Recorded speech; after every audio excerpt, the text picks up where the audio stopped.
Oh, I don't know if I will speak in Portuguese or in English, but I will mix both. Good morning, everybody. We have at Zoom, we have a channel to translate to Portuguese. So for our colleagues to understand me, they do not know Portuguese yet. Maybe with some interactions, they will learn Portuguese to talk with us faster, but let's do it in English. It's a great honor that we are receiving this week here a delegation from Chiang Mai University from Thailand. Here at the stage, we are going to have Roger, but his name is not Roger, it's Arnan. I'll try. Sipitakyat, almost there. And Dr. Pornrat, they will be here and talk about what they are doing in Thailand and what we plan to do together. And we are going to receive also our colleague and our former student from Polytechnic School, Professor Paulo. Hi. Sorry, today I'm very sick. I got the flu. I'm not thinking very well, so sorry. Our former student, Paulo Blickstein, he will be with us also. But we are going to start with our colleagues from Thailand. So please, Roger and Pornrat, if you could join us here. Thank you so much. Oh, please join us. And they will introduce them more in deep for you. And I just want to give a brief introduction that the subject of our talk today is to present some technologies that people of this group are developing, and I'm going to show some technologies that we are developing at the Polytechnic School also, and how can we use this both for basic education and also in the faculty level. So please, Roger, can you start? Thank you, Professor Hosali. It is a great pleasure to be here in Brazil.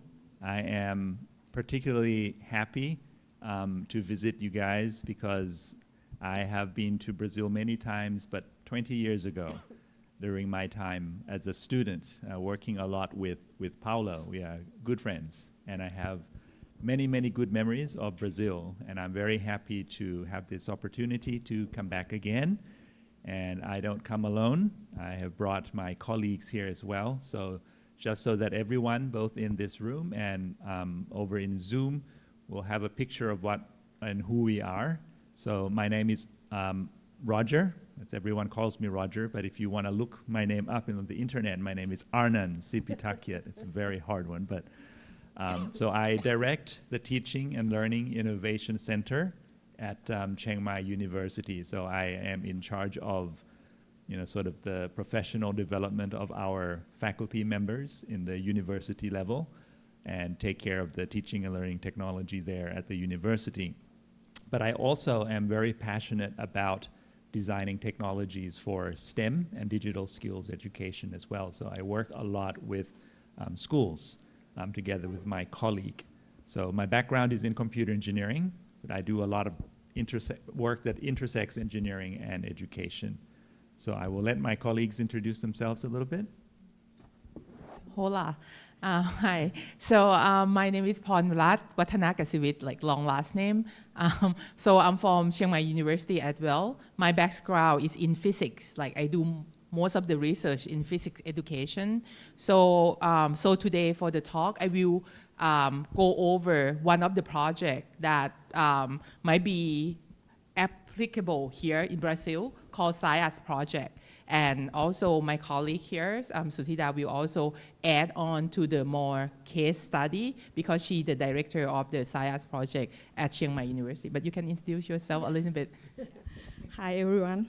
My name is Sutida Chamrat. You can call me Bo for short.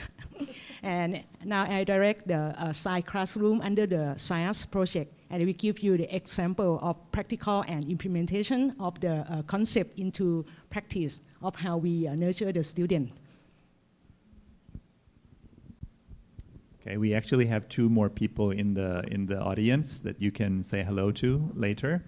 But the best thing about this group is that we come from very, very different backgrounds. So I'm from engineering.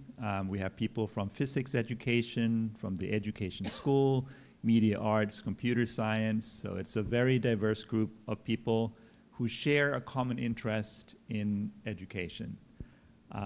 So I'm just going to try to present what we do today. The work that we have here today started with an MOU that we signed together between Chiang Mai University, USP, and Teachers College at Columbia University back in September 2022. And we have some research grants that is funding the work that we're doing right now. And we're hoping to find more grants just to expand the work. And the message that I would like to deliver today is this slide, basically, this one single slide that will sort of encompass the approach and the efforts that I think we're trying to do.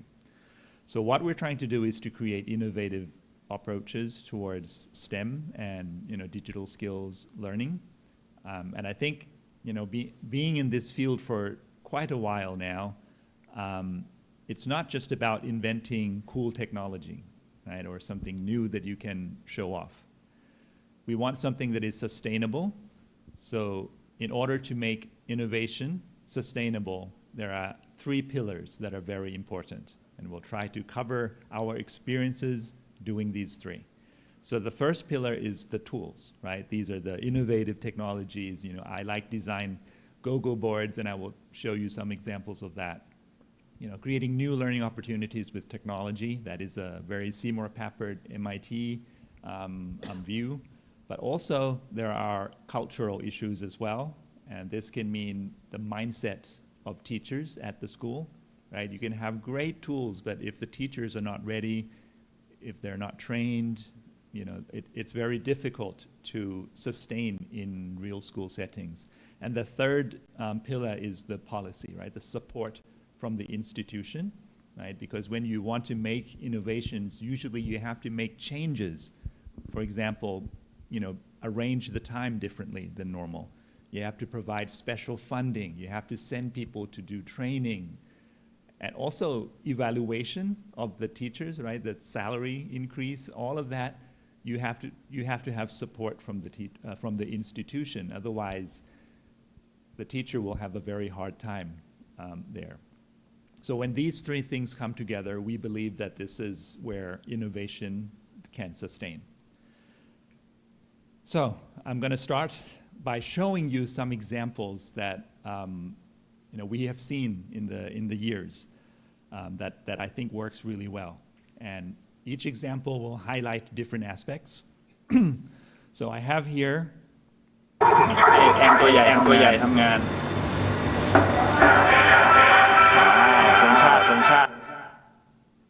think the audio is a bit too loud, but what you see here is a project done by Thai monks, right? And the purpose of this project is to do an automatic flag raising system. Like in Thailand, every morning at 8 o'clock, we play the national anthem and we have to raise the flag. Right? That's the thing we do. Now, this group wanted to automate this process. Why? Because monks are a religion, they're a part of the religion, right? And religion and state are at the same level. So it's not appropriate for monks to go and raise the flag at the school. So it's a problem because in the morning, they have to find someone who's not a monk to do it. So that's why they wanted to try to create an automatic system, right? Using the go-go board, driving a motor. They have a time there, so every day, 8 o'clock, it plays the national anthem, and then it raises the flag. So, technically this is kind of fun to do, but it also it solves a very interesting problem as well.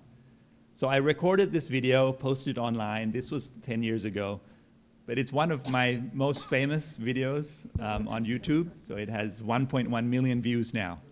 Don't ask me why.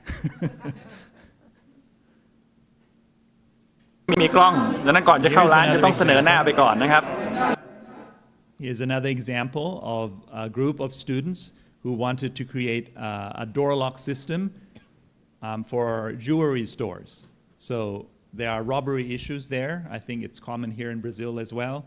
So if someone wears a helmet, you know, the camera in front of the door will not open the door for you. You have to present your face, right? It has to have a face, then the door will unlock for you, right? So again, this is something that will be very easy to do today with AI, right? You can train an AI to recognize a face or a non-face, and then use that as an unlocking mechanism. So it, you know, again, you know, the technology develops, solves an interesting problem. And there are many, many of these projects that we have done in the past. You know, some solves personal problems, some solves problems of the community. So I think we can talk all day about examples of these types of projects. But now, what we have learned is that coming up with a good project idea is not always easy, right? So in later years, we try to have a process that helps students think about what problems are worth solving, what solutions are interesting, what solutions already exist. These are very hard things to think about when you're a student. And it's oftentimes when we start asking them to come up with project ideas, you know, the atmosphere goes down. And like everyone is like, oh, I don't know what to do. Just tell me what to do. It's so hard.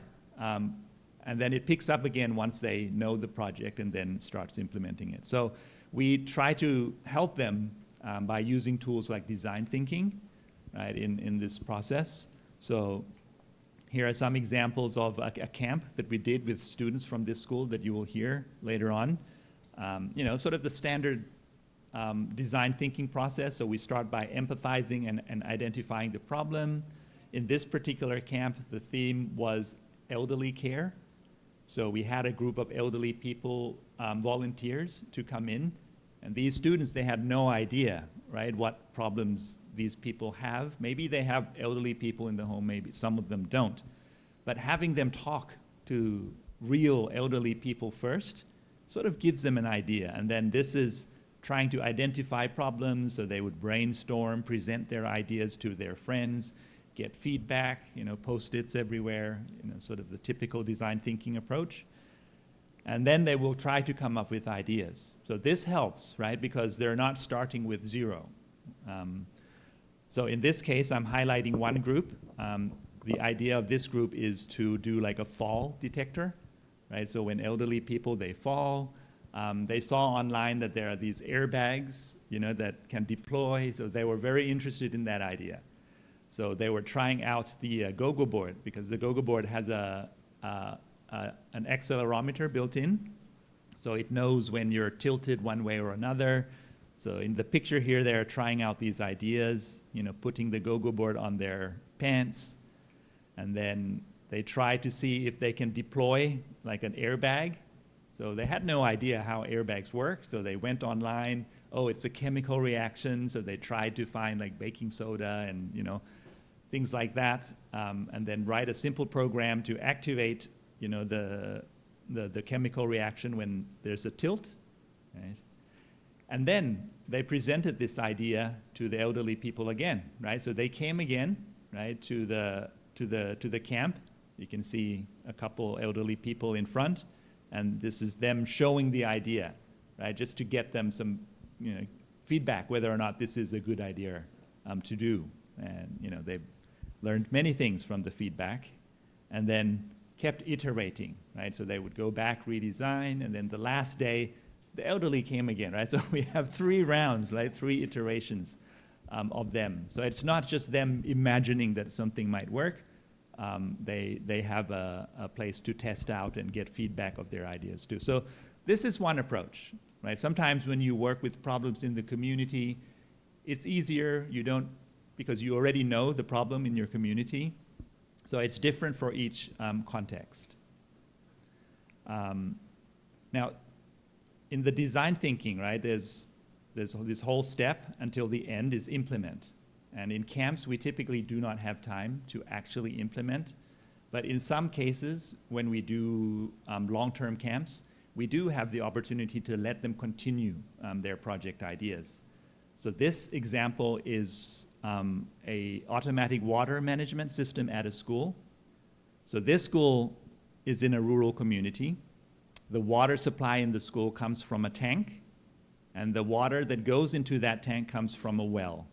So in order to have water in the school, they have to make sure that someone turns on the pump, pumps it up the tank so that there's water supplying the school. And it's oftentimes, very frequently, that they do not have water because someone forgot to fill up the tank. So they created a model of everything, and then we went to the school, right? And then that's the water tank that they have. So my question is like, how do you know that they're out of water? Right? So the person, the janitor who's in charge says, oh, I do this. You know, I just put my ears towards the outlet. If the water is still flowing, I can hear it. Right? So it's a very interesting way of monitoring when to turn on the pump. Right? So we designed a system with the students. You know, they came up with the model first, right, of how it should work. You know, we used the Go-Go board, wrote the program and everything, and it worked with the model. It's a typical thing you see in camps. But then we upgraded this, so we actually implemented in the school. Now, the problem is that the well and the water tower was very far from each other, right? And we didn't want to have a very long cable. So this is a good application for IoT, right? It works very well. So the well was quite deep. So we had some brave person go down and put like a level sensor so that we know that there's still water in the well, because sometimes if the well is dry, you can't turn on the pump, right? It will break the pump. So we need this sensor to know that there's still water in there. And then we connect it to a Go-Go board that is very well housed, so it's waterproof and everything. And there's a little radio so that it sends the signal over to the water tower without having to do the wires.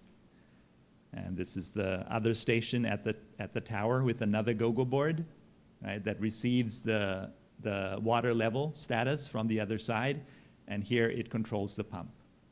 We also have another water meter on this tower so that it stops the pump automatically when the tank is full. And this is to show you that we worked on this project till midnight, you know, installing this, because the school is so far away, right? It was like 2 hours away. So once we're there, we have to finish, you know, and we stayed until like midnight to finish it. So that was fun. And they tried it out, you know, and I think it's a different level of doing projects, right? Because this is now real. It's not just an idea that they have for class. All right, so I think that sort of sums up the kind of end result that we would like to see, right, in innovative learning using technologies. I would like to come back to these 3 pillars again, just to highlight each one. I will just highlight the first, and then my colleagues will do the remaining ones. So the technology that we used in those examples are, we used the Go-Go board, and maybe soon will be the Caninos, right, with the relationship that we have here. So it's this class of programmable devices that we focus on these 4 domain knowledge. Maybe we'll have more later, but right now it's about automation, IoT, connecting devices, data analytics. I think Paulo will have a good example of what he's doing with data. And then now we're trying to explore AI as well, because everyone's doing AI. And then we run everything with you know, curriculum, right? So learning tools, the framework of design thinking, and some others that are similar. So the Go-Go board, just a brief history. It's a technology that we develop. So I started with Paulo while we were friends, students at MIT back in 2000. It's been 24 years. It's amazing. When we first started, there were no Arduinos did not exist, you know. So it's a long story, but you know, when we graduated, we each went to our universities, and then it sort of expanded. It used to be just sort of this fun project we did, but when we got back to our universities, it became a little bit more serious.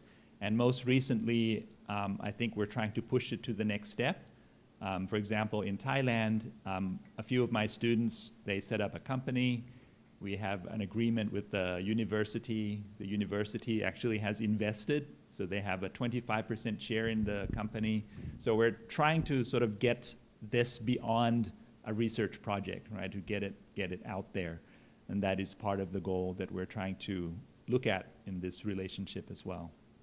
So if you don't know the Gogo board, it's basically a microcontroller board similar to microbits or Arduinos.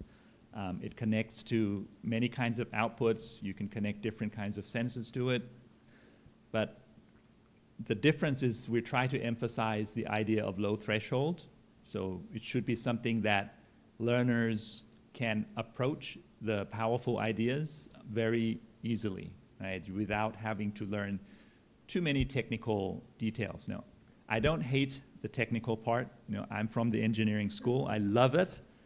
But I have seen over the years that you have to be very careful when you design your tool about what you want to expose to the learners, what you should hide.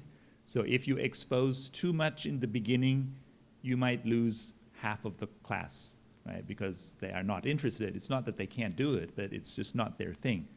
So I think it's the Gogo board, well, I'm biased, but I think the Gogo board is a good example that shows how to design technology that is appropriate for beginners.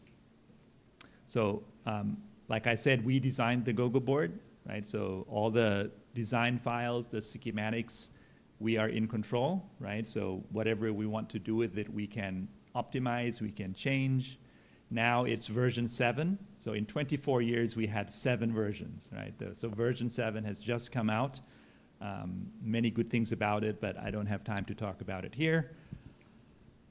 But I just want to say that we also think about the Gogo board as a stepping stone, right, for more advanced work as well. So it's not only for beginners, because if you look behind the scenes, it uses the same technology that Arduino boards use, right? The same chip. It's just that we have something layered on top. So I have an example here from an Introduction to Engineering course at Chiang Mai University that I'm in charge of. So all of our freshman students, so 1,000 students per year, will take this course. So they learn many things in this course, but one part of it is about microcontrollers, automatic systems. In the past, it has been difficult because the ideas that we want to teach them, like sensor sensitivity, hysteresis, and all of those ideas that we want to teach them, it's harder for them to learn because when we used Arduinos, they have to learn the coding as well. So it's 2 difficult things at the same time. So what we did is now we made iterations. So with the new approach, we start off with the Gogo board, right? So everyone uses the Gogo board to learn how sensors work. What is sensitivity? How do you increase or decrease sensitivity? How do you prevent flickering? And all those things that we want to teach, right? We do it through the Gogo board so that they focus only on the idea. And then in the second iteration, you see we do some IoTs as well. The second iteration, we go back to Arduinos, right? So instead of doing 2 difficult things at the same time, we do 1 at a time. And it has worked great. We have done this since before COVID. So it's been 5-6 years already, so about 6,000 engineering students have gone through this process. And the course, we have about 6 teachers who are in charge of the course, and they love this idea. We asked them, should we go back to Arduinos? And no, Gogo board's great. Okay, so before I end, some of the new things that we're trying to do with the Gogo platform includes the classroom. So we're trying to put learning materials into approachable units, right? So we have this classroom infrastructure where we try to put in all these activities so that teachers can pick what they want and put together as a class. We have some materials in Thai, in English, and in Portuguese. So you're welcome to try. So it looks something like this, has some videos, has some text and pictures in there. And the other thing we have is a concept of a remote lab, because sometimes when you want students to get started with the learning lessons, sometimes they don't have the board yet. So you can access through our remote lab infrastructure. You press connect, right? It will connect to a remote board. There's a video camera that connects so that you can see the results. You can interact with the board in the video. You can try to turn on the light that we have. You can turn it off. You can write code, download, see how it works. So it's the first step. You know, we don't want this to be the end of it, right? But this is the very first step that students can interact with the GoGo board. And because it's online, there's a benefit of being able to accommodate long-distance learning as well. So we're exploring what is the possibility in this direction. So, okay, so that is the first pillar, right? We need good tools, good technologies to support innovative learning. Now, the other two are super important as well, as I've mentioned before. And we have some isolated cases, you know, schools. So like in Thailand, there is a constructionist school called DSIL. And they started the school from a very peppered approach, right? So it has worked pretty well over 20 years that they have been operating. But it's like an island, you know, so it works just in this school. But what you will hear now, I think, is a different approach, right? So it's a network of schools throughout the country. It's called the SIAS school that was established by the government with similar ideas that we need to have a learning institution that is more flexible, not tied into the traditional way of doing things, you know, the teacher training, the mindset of people who teach classes should be different.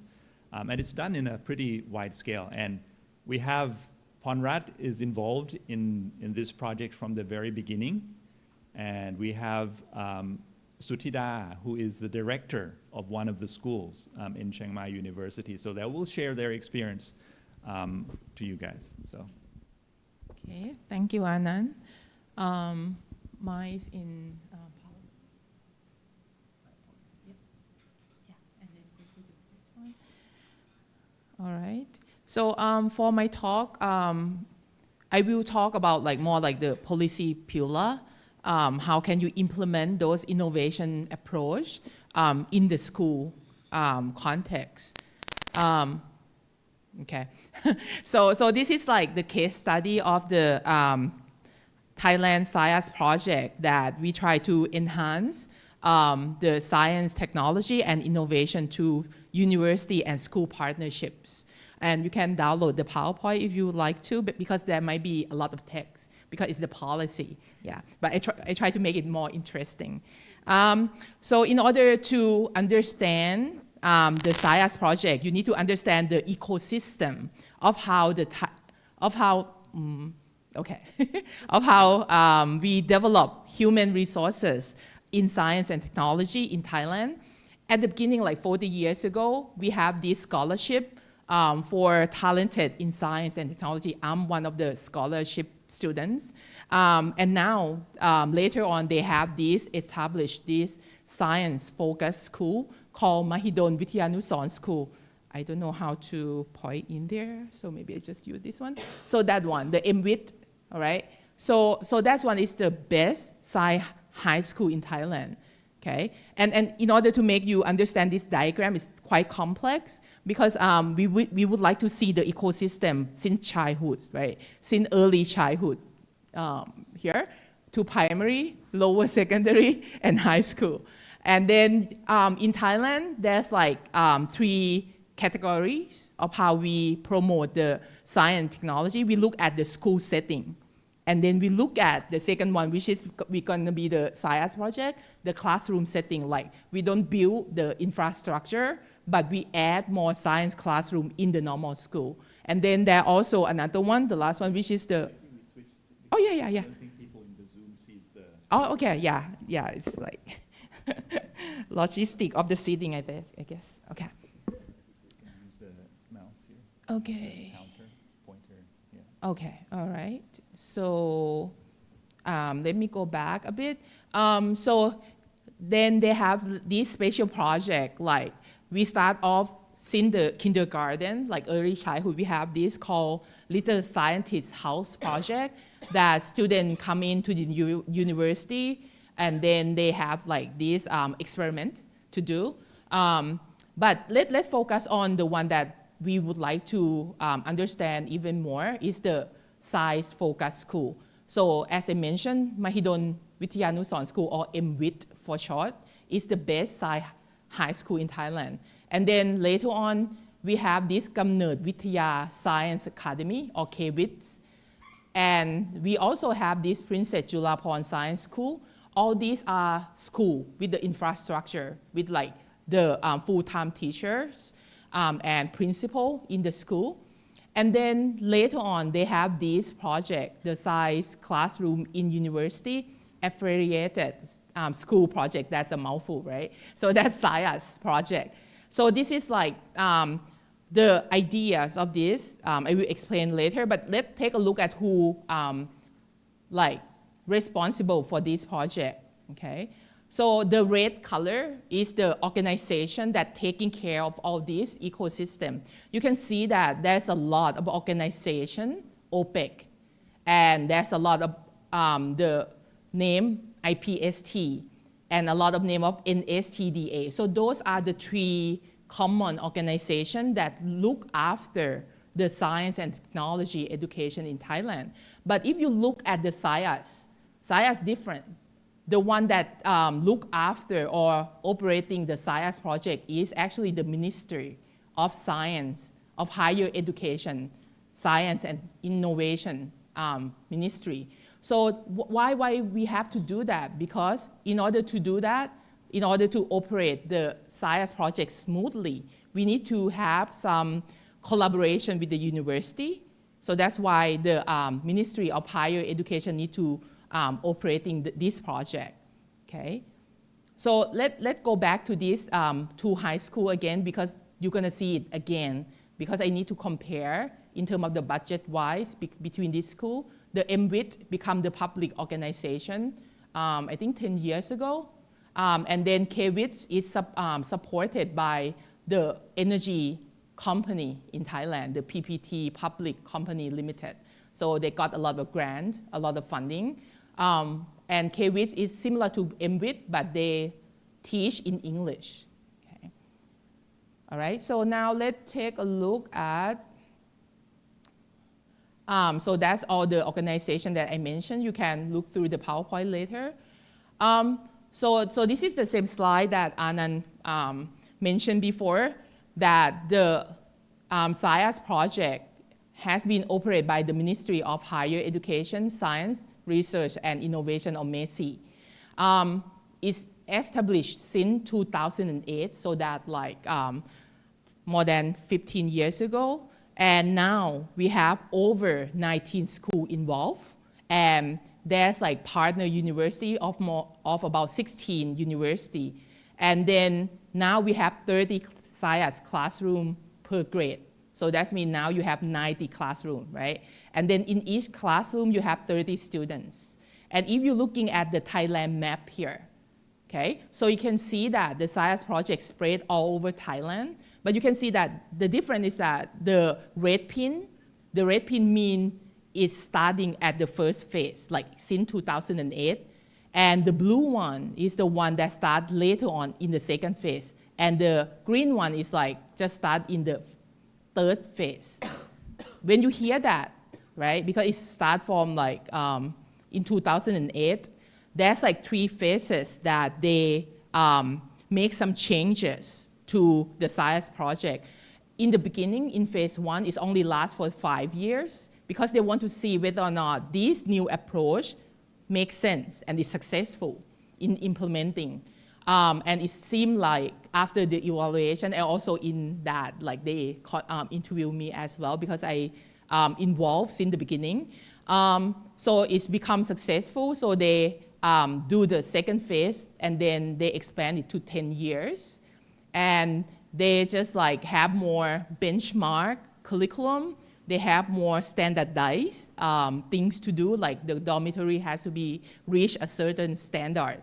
And now we reached phase 3. So phase 3, they're looking for expand the collaboration overseas, okay? So that's gonna last for 20 years, and the cabinet already approved of that. So that's a lot of money. So the objective of this SciAS project in phase 3, looking at 3 important things. The first one is the manpower expansion, like they want to expand the SciAS project partnership to another university, so they're still working on more. And then they also would like to have network expansion, so now we have collaboration with many universities like KAIST, GT College in Hong Kong, and then maybe Suthida can talk about like they probably have some collaboration with the school in Taiwan and stuff like that. And for the curriculum development, because even though we have with the same name, SciAS project, but there's like 19 schools all over Thailand, so there's some differences in a certain location. So in order to have the successful curriculum, they need to do research and development.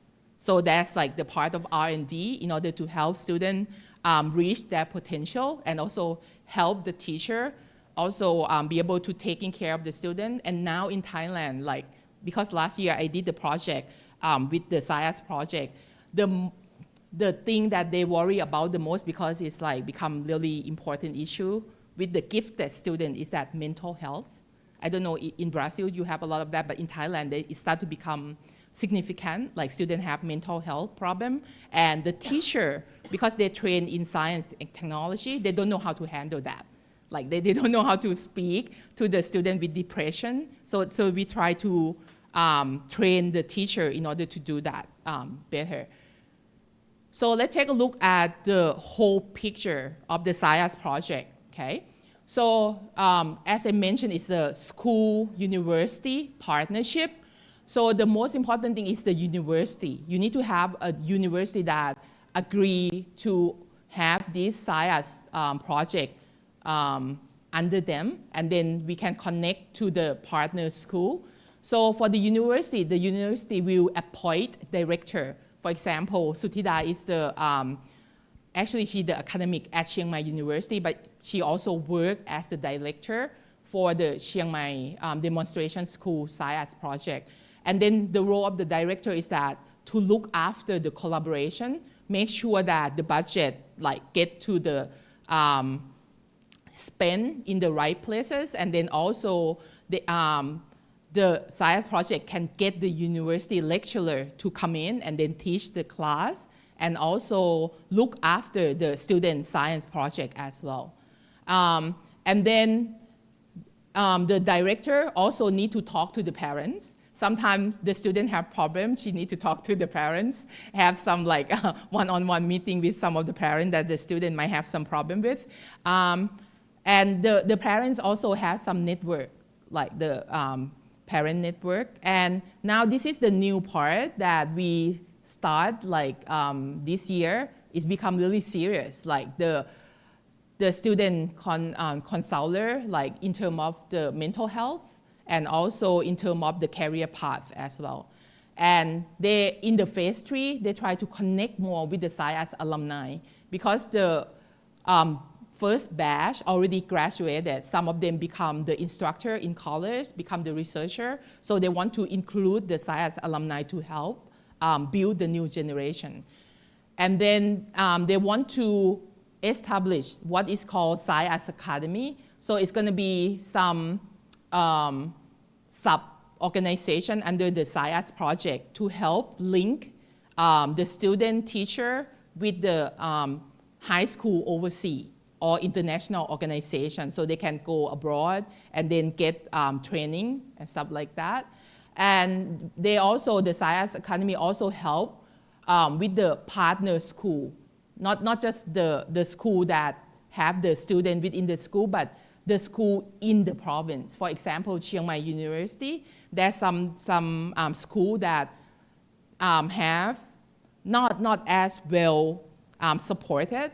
So the Chiang Mai demonstration school with the SciAS project can help. Like they can go have the camp for those students in that network school. Like because they want to use to make sure that the budget support the SciAS project go into improve the science teaching and learning in overall the local school as well.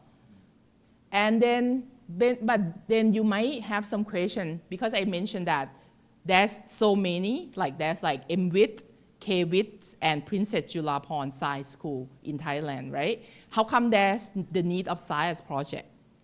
Okay, the need of science project is that the advantage of science project over normal science school is that first, it's really the connection with the university.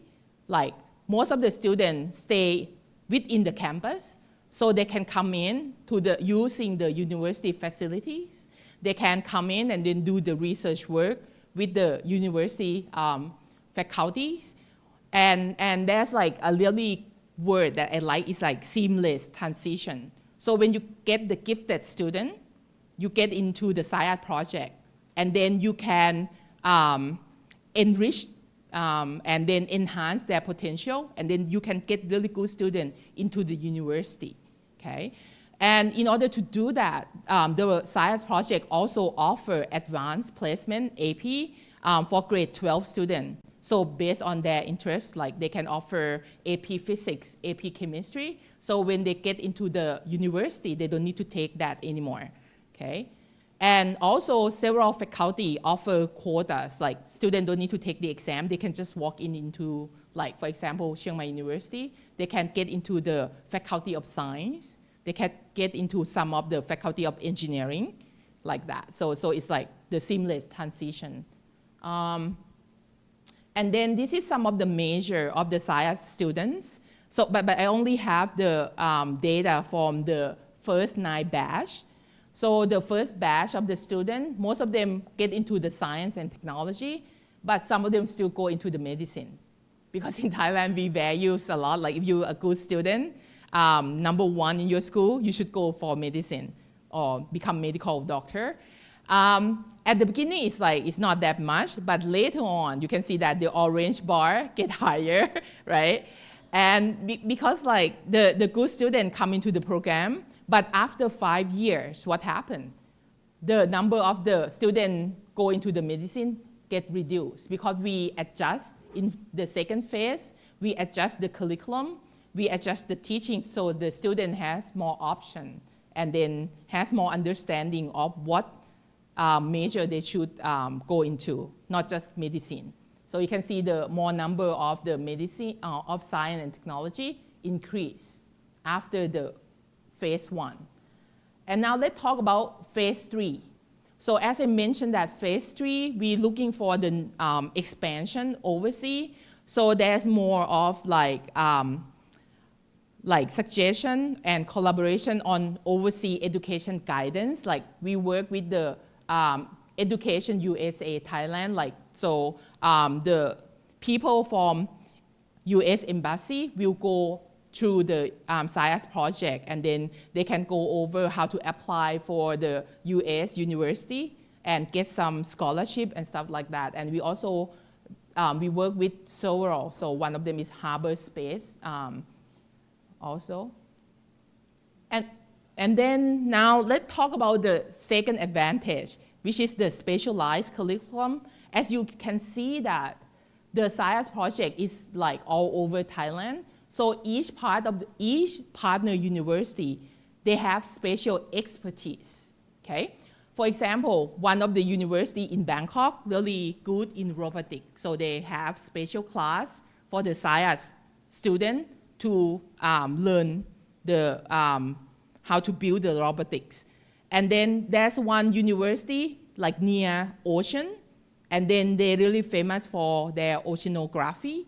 So they teach students how to do the scuba diving. So when students do the science project, they can collect the data like in the ocean, stuff like that. So that's the freedom of the science project, that you can customize the curriculum, but there's still some core standard that all the science project need to follow. Like they need to have follow the basic education core curriculum. They need to somehow have the intensive science mathematics program comparable to the #1 high school in Thailand. But it might be not as high as that, but still higher than the regular high school. And then with this, sometimes we can get help from the university instructor to come in and teach, or we can go to the lab in the university as well to use their facilities. And one more thing for the curriculum is that because the science project, similar to the science-focused high school, they need to be boarding school. So sometime after school hours, there's still some activities to help them enhance their EQ or their soft skill as well. So there will be some nurturing process, or sometimes they will teach some technical skills as well. And in the phase 3, right? So in the phase 3, the MESI would like to enhance the student English language skill.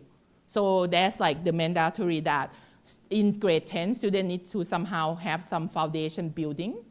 And in grade 11, there's gonna have some classroom communication. Some of the course need to be taught in English. And then grade 12, they need to participate in English language activities, and they need to take the English test. But they don't need to pass it, but just to test to make sure that they know their English skill level. And then for the learning management, each student need to do the project-based learning. They need to do the science project, either as a group or as the individual study. And then they emphasize on the STEM education. So let's take a look at some of the research that students need to do.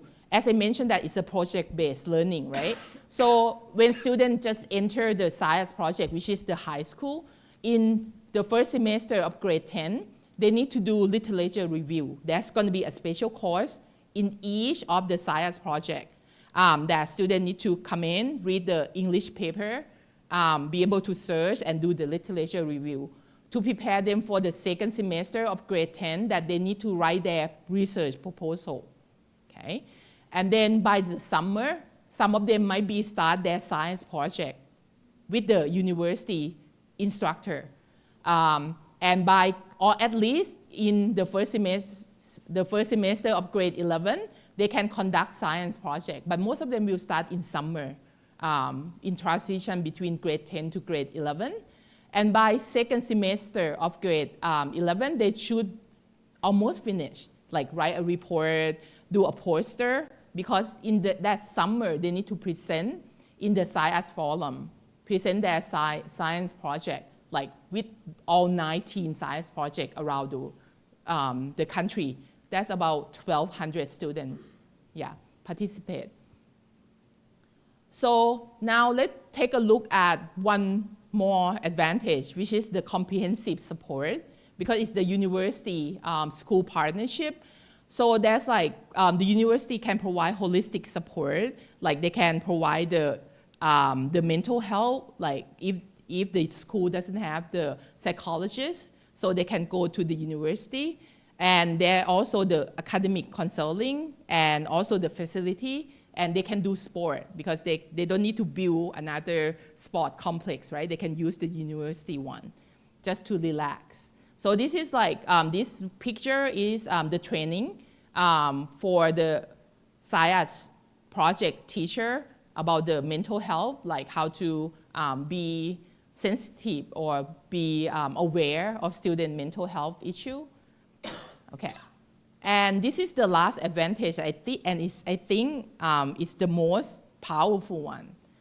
That's why this science project becomes successful, is that it's lower operational costs. Think about it, you don't need to build a new building. You don't need to build a new school. You can come and use the facility in the university. So that's reduced a lot of operational cost. So in this graph, I compare the budget per student per year. So for the SciAS project, it's about 200,000 baht, and then it's converted that, but it's depending on the exchange rate, right? So that's about 2,600 real, right, per student per year. And that's somehow higher than the regular high school, than the general government high school. Because in Thailand, we also have private high school as well. But I will compare that to the government high school. But it's still lower, a lot lower than MWIT, the #1 high school in Thailand, a lot lower than KVITS, which is also the science-focused school but teaching in English.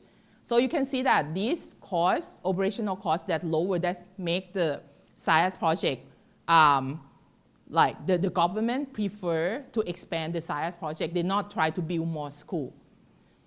And I will go through this quickly. It's almost toward the end. So in terms of the SciAS budget allocation, 50% will be in terms of the educational expense, right? Like the dormitory, teaching and learning management, curriculum improvement, and 25%, one more thing that's really important for the 50% of the budget per student per year is that the financial support for the students. So that means the low-income student can come into the program, but they need to pass the exam though. They need to pass the test in order to be the SciAS student, but they will get the financial support, like they get monthly allowance. And then they can have meal, all 3 meals with the project. And then 25% will go to the management cost of the university, because sometimes university need to buy like chemical and some of the equipment, so that go into the university. And 25% will go into the extra activities. Sometimes, because these SciAS project students, they do a lot of activity academics-wise. Sometimes they need to travel to compete in a certain academic competition, so that's going to be the cost that's supporting them. And in terms of the monitor and evaluation of the system, I mean of the project, there's like there's committee that go over the operation at each level, like ministry level, university level, and project level. And each SciAS project needs to submit the annual report every year to make sure that they go into the same standard. And then for the overall SciAS project, there's like external evaluator every 4 years. And that's just the brief of the SciAS project at the grants, and that's all. Okay, so thank you. Just wanted to quickly come back to the 3 pillars, just so that we are, well, I've lost it, but anyways. So we have 3 things we want to talk, right? So we've covered the tools, and Ponrat has given a great overview of the policy part, I think. You know, that we know we need to change the structure of the existing traditional education. So you've seen that this SciAS project has done some really interesting things, right? That, you know, when you do an AP program, right, advanced placement, you know that these groups of students, they're working with the university and they might go in. So, you know, in that kind of situation, if you're working with Google boards, you know, you can do it all day, all night. People won't say anything, right? Because in the end, they can get into the university. So it is sort of answers the ultimate question of schools, like how to get into universities, or even being a boarding school, right? Having more time to work on projects, you know, connecting to universities. So it breaks a lot of the traditional limitations that typical schools have. So now I think we will hear from Suthida in the middle pillar, I think in the culture, right, or mindsets of, see some examples of one particular SciAS school, to see some interesting examples from there. Paulo, do you want to join us here, please? Professor Paulo Blixten is with us. Palmas? Thank you.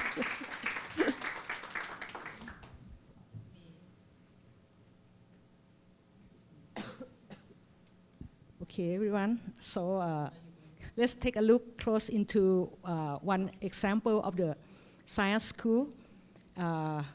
Because of its too long name, sometimes I can remember. Just call it SciAS CMU. If you want to get this slide, you can get it from the link here. And okay, let's switch. As Professor Roger talked about the policy, so we have to think about it, and every institution have to understand the policy of the science program. In this Chiang Mai University, we have the major faculty that is responsible for the science project. The first one is Faculty of Science. In the beginning, Faculty of Science has in charge with a whole administration for the science project. But when the time go by, people think that the science student might have more soft skill, and we have to change the curriculum so that Faculty of Education has become involved in this project and become the director right now. First of all, before people change the culture, as Roger mentioned, we have to understand the vision. So we set the new vision for the third phase. First one, we have to understand that people who are in the school have to collaborate, work together, understand the same goal, and go to the one direction together. And then from that, we try to incubate. We use the term incubate because we cannot change the student skills in one day. We have like 3 years to change them, to support them, to make them become a better researcher and innovator. And we try to make them a creative problem solver. The last thing is very important. We try to develop their soft skills using the systematic theory, like from inside, developed by themselves, the self skill, and then expand further to the social skill and global skill. Because of the students who are keen in science and technology, they're just like a nerd student. They don't want to talk to each other. Every evening, we ask them to sit together as a group, have a dinner together, ask them to talk with each other every day. And this is the vision that we share together. And we also have the things that we call Science CMU identity. As Ponrat mentioned, each school have their own vision and strength and the unique. In CMU, we have like the hard skill, the academic part, teach them about research and innovation, make them more creative in problem solving, and let them do the project that initiated by themselves. And another part, we try to develop human skills. That is really important because the come of the AI era. The students have to think about how human can do better than AI. So they have to develop the human part skills. That is very important. And this is the graphic show the journey of the student. When then become the science student from the recruitment, we have like a high competition. And Chiang Mai University is the second ranked high competition in Thailand among the 19 schools. And in the first years, they have to make a foundation in science and technology. And in this part, students learn the basic concept and starting to think about what kind of research project they have to do. And after that, in the second year, in grade 11, they have to explore what they want to do. The student has a chance to study in various faculty, for example, science faculty, engineering, agriculture, medicine, many, and then they choose to do the project. The last year, they have to specialize themselves and make a self-image, what they are going to do and what they are going to be in the future. And then they go to the university level. So let's talk about the curriculum. Even though we have I think it's good curriculum before, but we have to disrupt ourselves. we have to change the curriculum immediately because of after the COVID-19, the society environment have changed so much. So we make a new curriculum. We call it revision because we want to make the student, the teacher, the stakeholder change the mindset. So we start the process last year, and we use the new curriculum starting in this academic year. And the students already involved in this new curriculum. The curriculum try to meet the basic requirement of the MESI, the higher education policy. And we have this one. This is the hard copy, the picture of the hard copy of the curriculum. And we focus on the STI, science, technology, and innovation. We focus on the data visualization, interdisciplinary learning integration, and programming coding, and skill in STEM. And also we focus on the new S-curve, the new technology, advanced technology.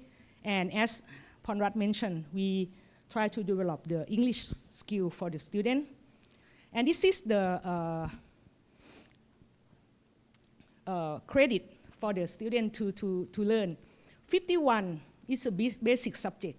We use the basic curriculum, just like all over Thailand. The students have to study the basic standard. But we have the additional subject for 42%. And this is the subject that we can use the special curriculum for them. And we have the additional subject and the elective. You will see that we really much emphasize in science subject. It's 920 hours for 3 years. That's a lot. And math and AP program. And we, in Chiang Mai, we also have the integrated module. The student not only learn from the basic and advanced science, they have a integration module. For example, in Chiang Mai, we have the mountain called Doi Suthep. Doi Suthep is the environment of the, we have forest, temple, and the waterfall. The students go to the mountain and study in the real place, in authentic experience. And this is the name of the module, right? Lana study. Lana is the name of the heritage part of the north of Thailand. We call Lana the northern style. The students study about Lana study and the natural science, for example. And this is the activity, the special activity. We usually invite the professor from abroad to have the student engage in the project. Professor Yoshio Okamoto, he's the specialized in the geology, and he stay with the student for a whole week to do the project, both in school and the real site. And this one, because of the student, the gifted student usually end up with the medicine because of they have a lot of money. We try to tell them that, oh, there are other things that make a lot of money too. For example, if you love mathematics, you can become actuary, right? And this is had a high demand and high income too. And this is the picture from Ajahn Roger class for grade 10. We build the basic of the coding skill with the Cocoa board. And this is not in school. This is in the dormitory at the evening, right? We have a special course at the evening or in the weekend. And from the workshop that Professor Roger mentioned, the student try to think about the project using the design process. And we let them freely choose their own project. For example, the students love to read manga, the cartoon. They try to use the story and do the project. Some of them like to play the card. They try to make the mathematical project related to the card. And this is one of the example. Because of the student in this group, he involved in the camp and learn about teachable machine with Cocoa board. And he think about the elderly care. So he developed the application for ulcer classification. And this is become from his experience from his family. Do you know the movie, How to Get $1 Million before grandma die, right? This is Thai movie and show in Brazil also. This is good, even though the name is scary, but this is a good, very good family movie to represent the strong bond in the family between the grandpa and grandmother with the child. And his story become the real life. He saw his grandfather have like the ulcer, and he want to make this application, and this is really impressive. So because of the way we nurture the student, in the recent year we have the high number of students participate in the Olympiad in each every year, and we have the third round. The students keep coming in the program more and more. And for the forum, we got the good result starting from 2020 and until now. We have a student to success in the competition and the presentation for the forum.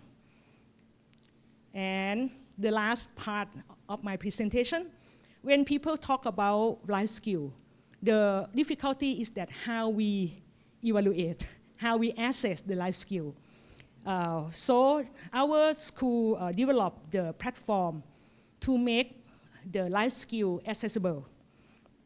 We developed the platform for the teacher, student, and parent use together.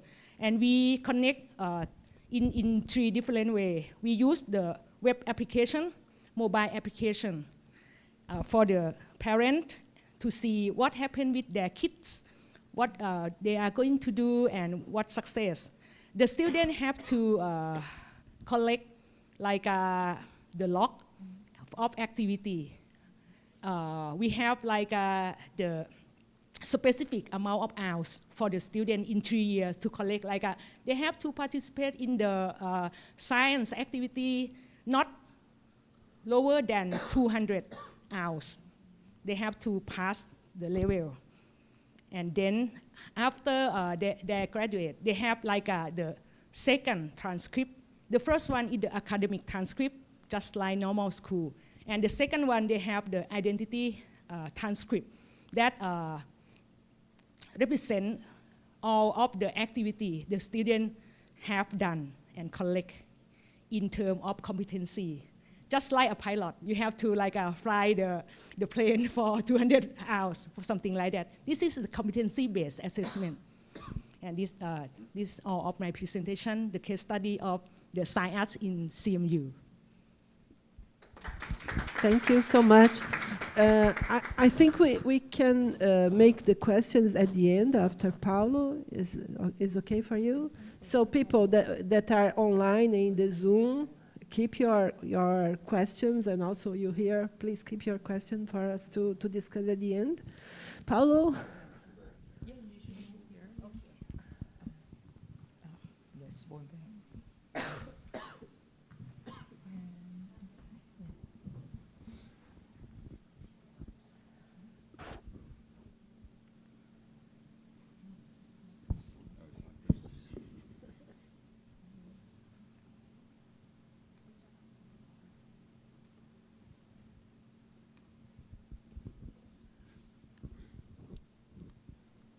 Ok. Bom dia. Eu falo em português? Ou? I don't know. They said to me to speak in English for them to understand what we are saying. Ok. It's up to you. Ok, eu vou falar em inglês então, mas para eles entenderem, mas qualquer coisa pode me perguntar em português também, eu traduzo depois. We have somebody at the Zoom translating. Okay. We just not translate for you É here. estranho. But Everybody understands tá, English é. here? Yeah? É meio estranho falar em inglês, mas tudo bem, pelos nossos convidados. So I will speak in English for you to understand. So I will bring some examples of solutions in STEM education in Brazil. And I think the general idea of this panel, or of this event, is to talk about solutions that work in countries like Brazil, Thailand, countries in the global south, especially around STEM. So I'll bring some examples. A lot of this work is done with Cássia, who is over there, in Sobral and also in other places.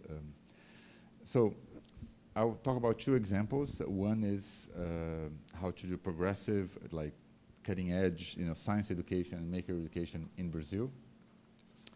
And so this is work that we have been doing for 7 years, Cássia, Tatiana, and other people too that are not named there, and myself in the city of Sobral in the northeast of Brazil.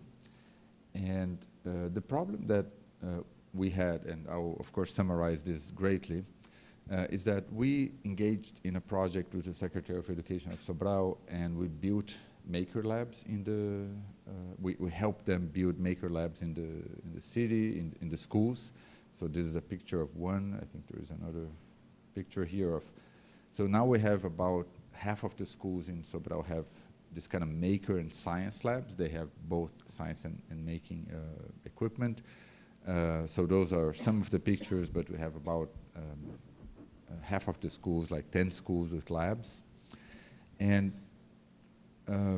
also another thing that we did with the secretary was to write a new set of standards for science, right? So we wrote the standards and we did the science labs. And in the beginning of this project, we realized that something wasn't working, because we had the labs, we had the standards, but we realized that the science teachers were already overwhelmed with work, with just teaching their own classes, learning about science, the teaching of science. They had lots of work to do, and that should ask them to learn how to 3D print, how to laser cut, how to deal with all these new technologies was just unrealistic, right? So you see in many places in Brazil and in other countries that you want to train teachers in using new technologies on top of everything they have to be trained, but then when they get a little bit better with technology, the technology changes, and then they have to be trained again, and it's sort of like a never-ending pursuit of training, getting teachers to use technology. And we realized that this model wouldn't work, right? So what we did in Sobral that I think was a good solution, we told the secretary that we needed a new type of teacher in the school, and then we called it the pedagogical redesign teacher. So this is a new type of teacher that is at the same time managing the maker lab, the science lab. So he or she does this work of keeping the equipment working, like making sure there are supplies and everything. But especially, this new teacher has to sit with the science teacher, the math teacher, the history teacher, whatever, every week for a certain number of hours and say, bring me one curricular unit that you have, and we'll redesign this unit to use all the new technologies that we have here. And then when you teach this new unit, I will be there with you in the classroom, right? So we had many teachers that said, oh, I don't like technology is nonsense, I've been teaching for 20 years, whatever, I don't need any of this stuff. But when we told them, oh no, there is a new teacher that will help you in the classroom and will help you operate, they were like, oh, okay. So, I mean, actually, and they kind of confessed that they were really afraid to use all this new stuff because they have been teaching in a certain way for many years, and they didn't want to take that risk, which I understand. I wouldn't also take this risk. Someone tells me, oh, you've been teaching this class, now have to do everything differently, and you're on your own. It's really scary. So, because there was another teacher there, they said, okay, that sounds good. The other thing is, in a lot of schools you have all this new technology, everything, but the lesson plans, they stay the same. So people never use the technology, because what really happens in schools is like teachers go on Monday to the classroom, they open their lesson plan guide or their textbooks, whatever, and they don't have time to say, oh, I'll redesign all my 20 lesson plans to you, because it takes enormous amount of time. I mean, if you're, a teacher or a professor, it takes a lot of time to replan a class, a course. So the fact that they could redesign this as part of their normal working hours and with the help from this other teacher was really important. And so this is what made things actually work in this project. So we have the new labs, the newest standards, and this pedagogical redesign teachers, they, together with the normal teachers, slowly but surely, they are redesigning unit by unit, lesson plan by lesson plan, and I'll give you some examples of that. So, one example is like this vertebrate animal unit. So the students were, doing this before in a very kind of, memorize the different species, the different, all these kinds of very kind of traditional things. So what the science teacher and the pedagogical redesign teacher did was to create kits for the kids to design their own animals, right? So I won't go too much into it, but they used the laser cutter to create all these parts and everything, and then the kids had to create like crazy animals, like, like the sea giraffe and all kinds of things. But what was important here is that because this was a science lesson plan, a science unit, they had to, justify all the, like, form and function of those animals. So why did you design a big horn, right? So it's not just random. It's because they learned that animals, every feature of any animal is designed for a certain purpose. It's not random. It's evolutionary, stuff. So the horns are to, like, and the kind of tail is for, like, the predators. The shape of the feet are for, swimming. And I mean, you can see the type of, like, reproduction, the kind of the way they breathe and everything. So it was a creative activity that was fun, and they did an exhibit at the School of the Animals, but it was connected, it was inside the curriculum, right? It was something that had to be, and then there are lots of examples. This is actually using the Gogo board that we got to Sobral, the old version, but this is, they were doing a unit about, they designed this unit about the nervous system, so the kids had to create their own kind of neuronal systems, right? So it's a bit hard to see, but on this side, they are designing like the eyelid, right? The palpebras. So it's like when you get, there's a sensor, when you get an object close to this blue artificial eye, the motor opens the eyelids. So they were designing like a model for the knee that has this kind of reflex action, whatever. So they had to design their own neuronal systems. And this unit, again, before was just like, writing on the board and memorizing the nervous system, definitions, whatever. And here they were doing hands-on things, again, designed by the science teacher and by this pedagogical redesign teacher. But very importantly, like, this was not like an after-school thing. This was within the 45 minutes lesson. It was like several sessions, but it was within the normal class time, right? And again, here they had to, write what's the equivalent of the wire in the human body, right? What's the equivalent of the motor? What's the equivalent of the main board, right? The Gogo board is like the brain, the wire is like the nerves, whatever. So everything, it was not just like, oh, let's do some robotics here. No, it had to be tied back to the curriculum. And there are lots of other units that I won't talk too much, but one about light and colors that, they had used different kind of LEDs and filters and flashlights. And one about soils and soil and plants that they use the humidity sensor to measure, like what's the best plant for each type of soil, etc.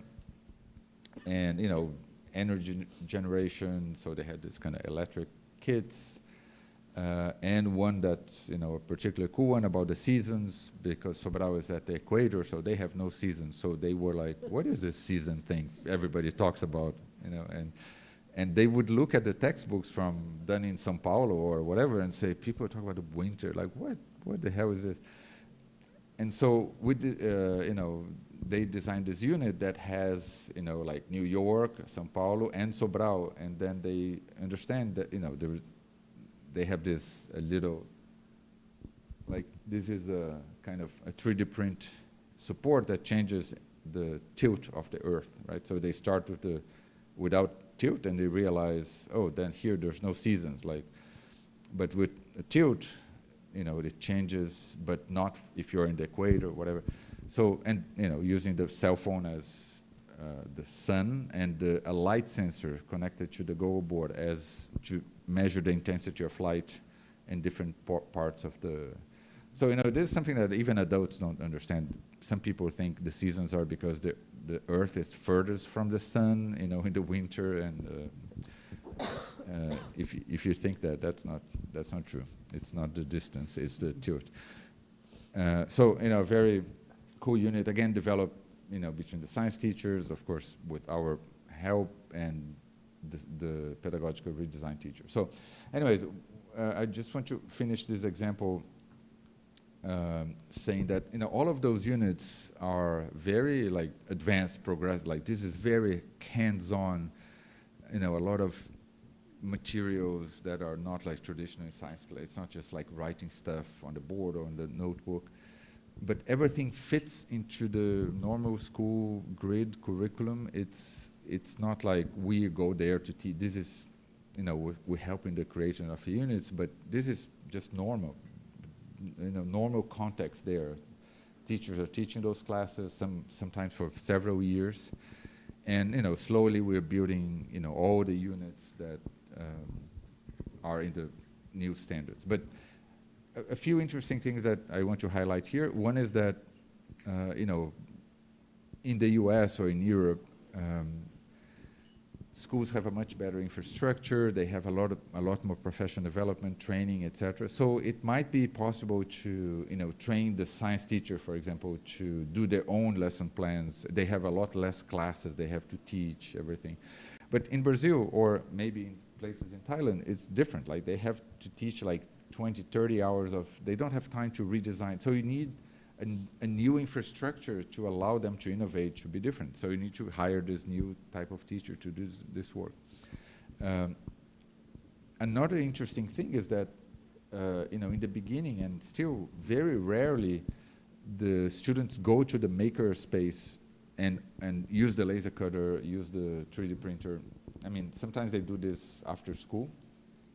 But the main use of the makerspace, and that was something that emerged from our, you know, conversations with the teacher, the main use of the laser cutter in the school is not for the students to use, it's for the teachers to create the kits, right? And that was something that I've never seen anywhere in the world, that, you know, we kind of repurpose the makerspace in a different way that, you know, worked in that context, because the teacher said, I have 35 students, how can I take them to use one 3D printer that takes like half an hour to print a little tiny thing, right?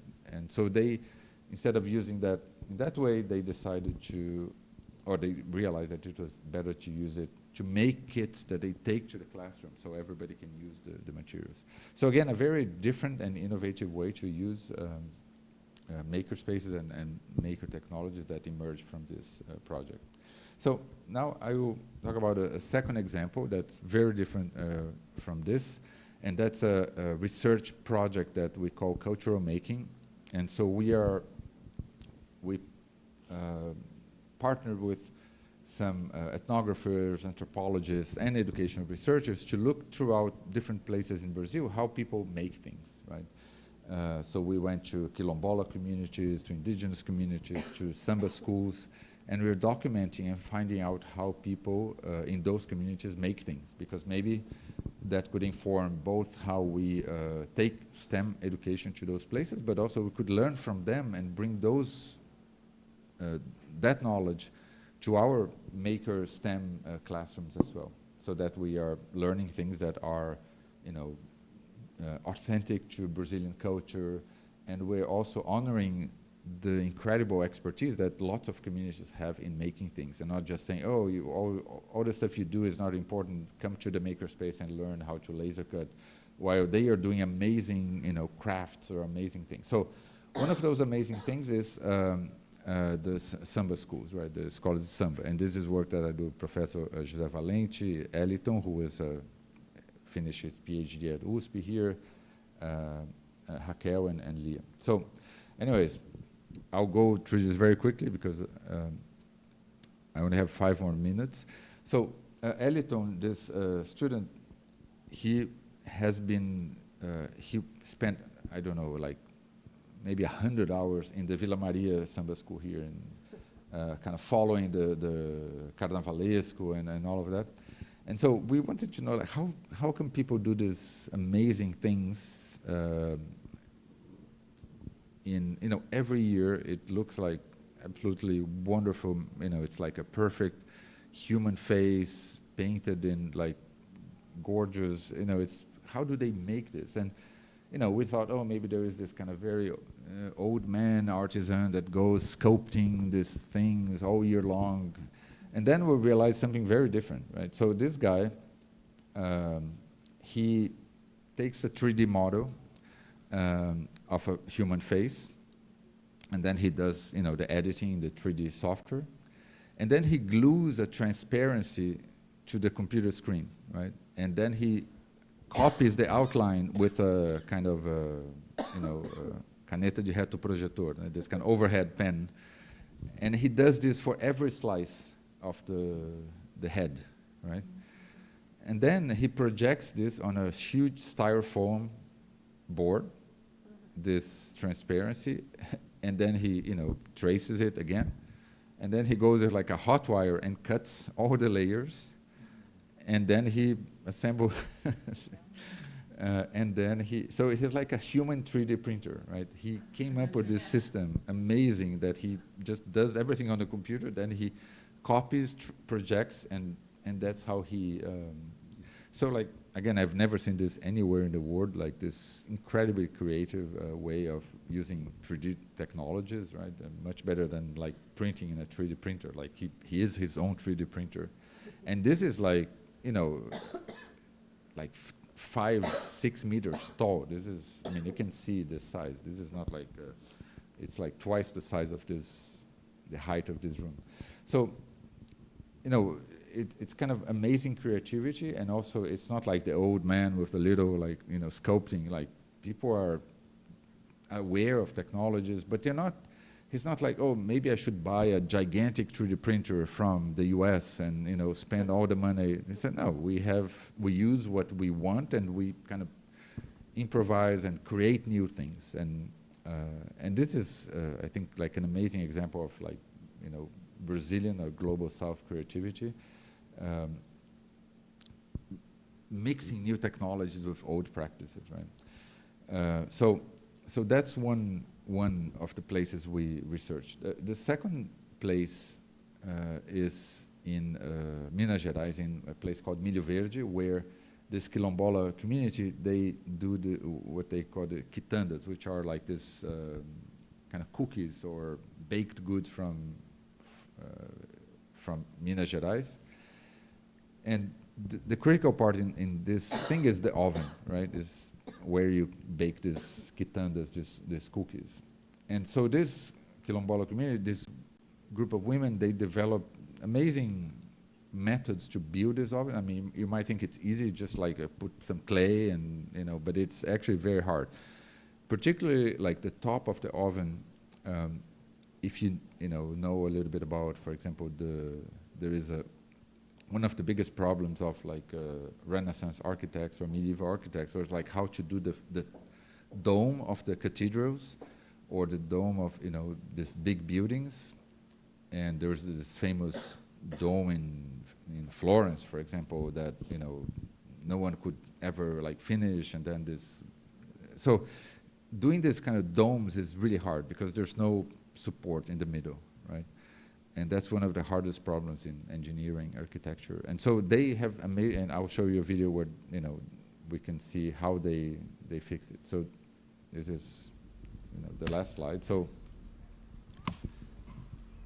this is how they start cutting the wood, and then, so they cut their own wood, then they take it to the community center, and then they make the clay, as you're going to see.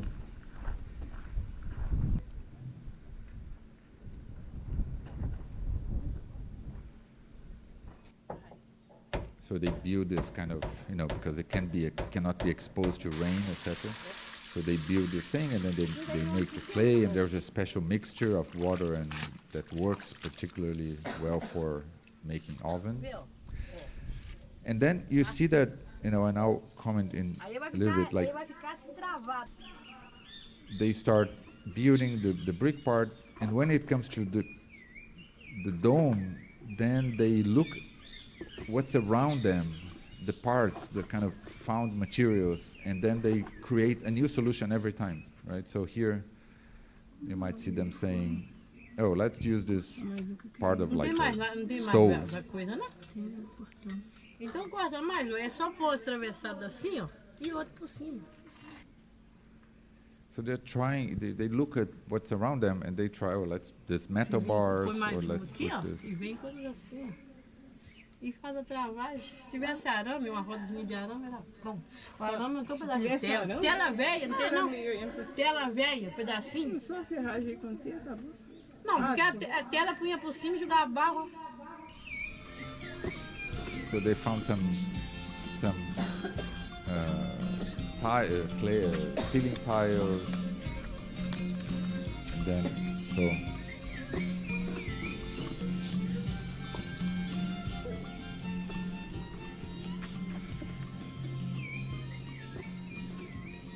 so they do the finishing touches and everything, and it really works.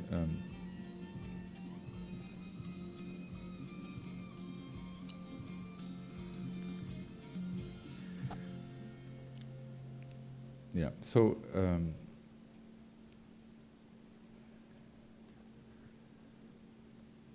so I just want to wrap up. I mean,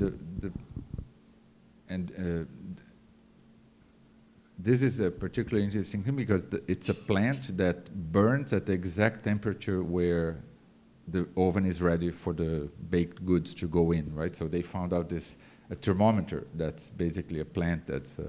But I think what's interesting here is that in normal engineering classes, there is a particular method and everything is kind of codified. But these women, they developed a method of engineering that can adapt to the environment. So they say, oh, what do we have today around us? What parts? What materials? And then they brainstorm. And we have much more video of this, but they kind of have a method of brainstorming and improvising and testing things and prototyping and rapid prototyping.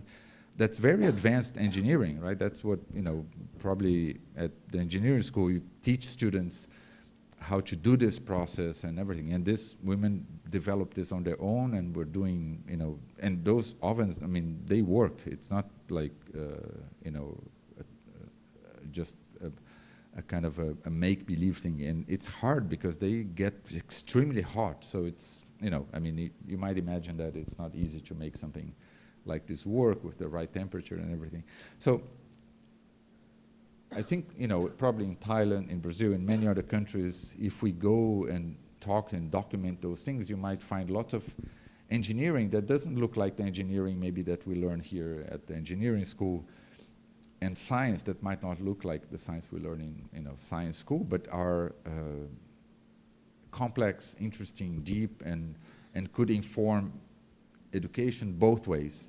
Both we could use that kind of knowledge to teach our students about these new ways of doing engineering, but we could also find ways to reach out to these communities, and in the schools that they have, we could design curricula that are not kind of erasing what they know and but we're kind of mixing this with other kinds of knowledge that they might also find interesting. So anyways, just a summary. I talked about the Maker Labs and the project in Sobral. the pedagogical redesign teacher, and this project called Cultural Making. We're trying to document this kind of engineering and making around Brazil. So that's it. Thank you. Thank you, Paulo. Let me just get something. Instead of using PowerPoint today, I'm going just to talk a little bit because I don't want to use lots of time. I want to use the time with you asking questions and our colleagues answering. But I'm just going to present for those that doesn't know. In the presentation of Roger, he puts caninus locus. So what is caninus locus?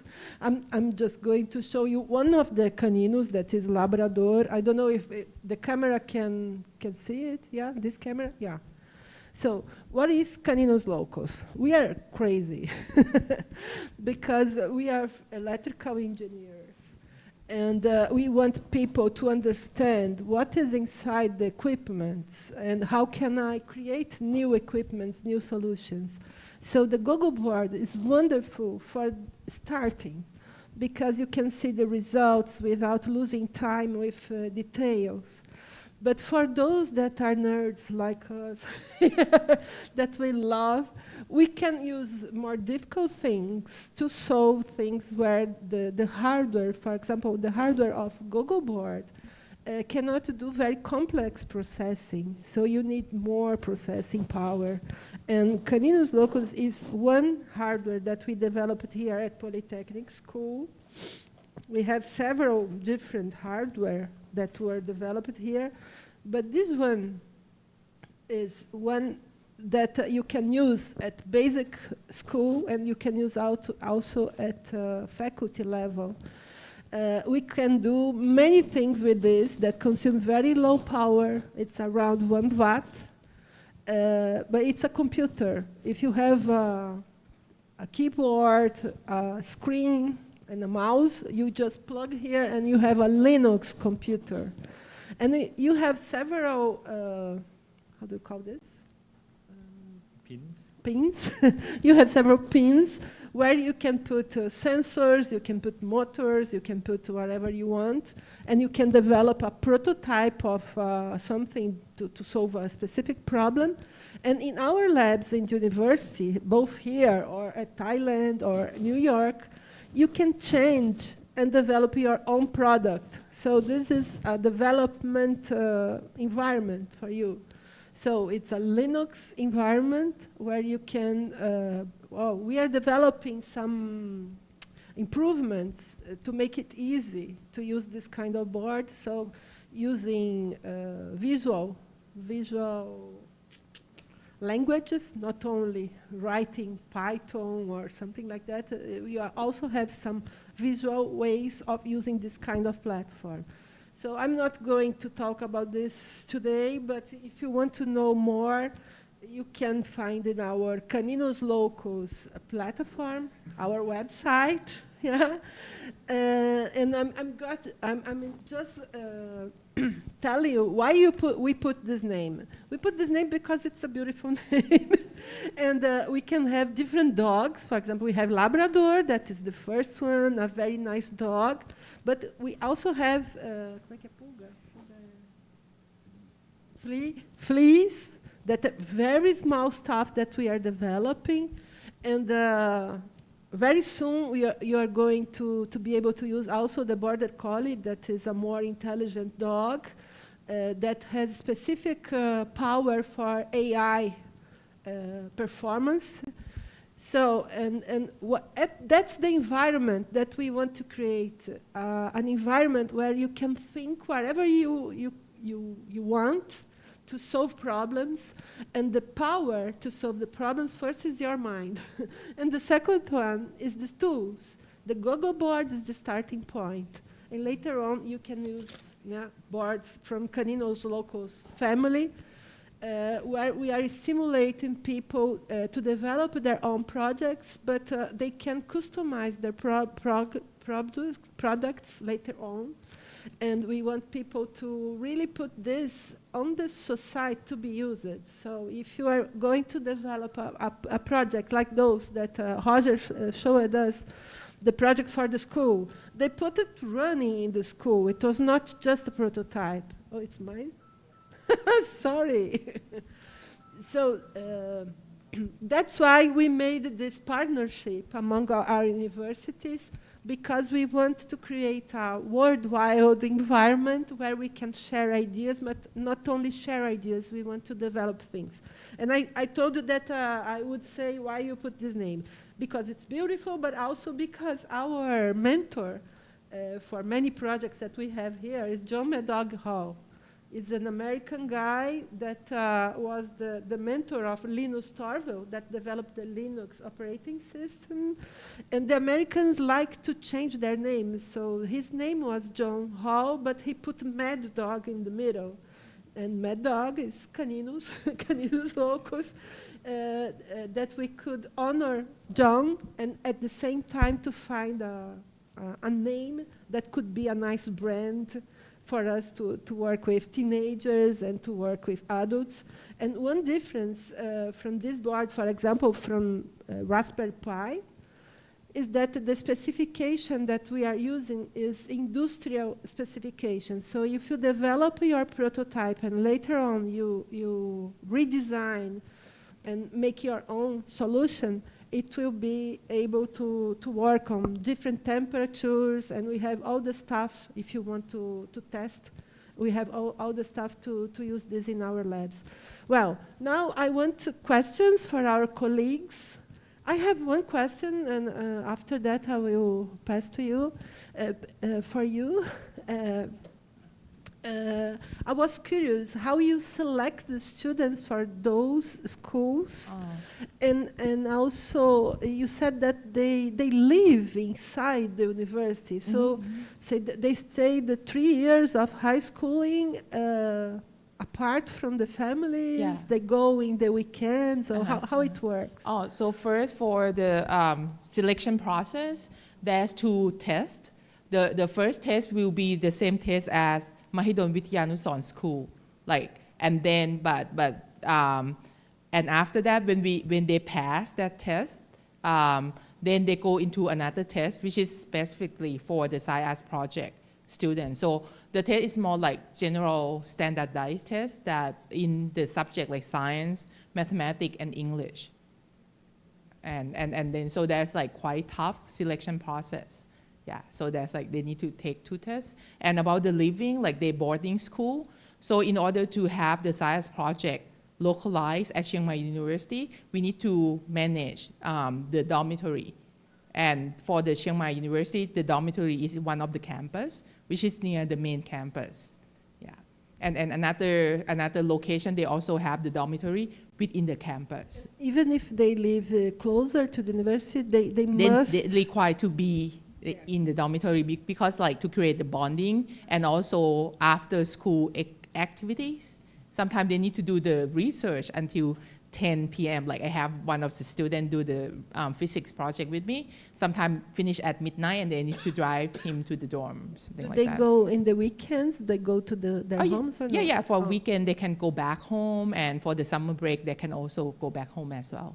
Yeah. Interesting. I've seen something similar in South Korea. They have also schools. Yeah. I think it's the same model, KAIST. Yeah.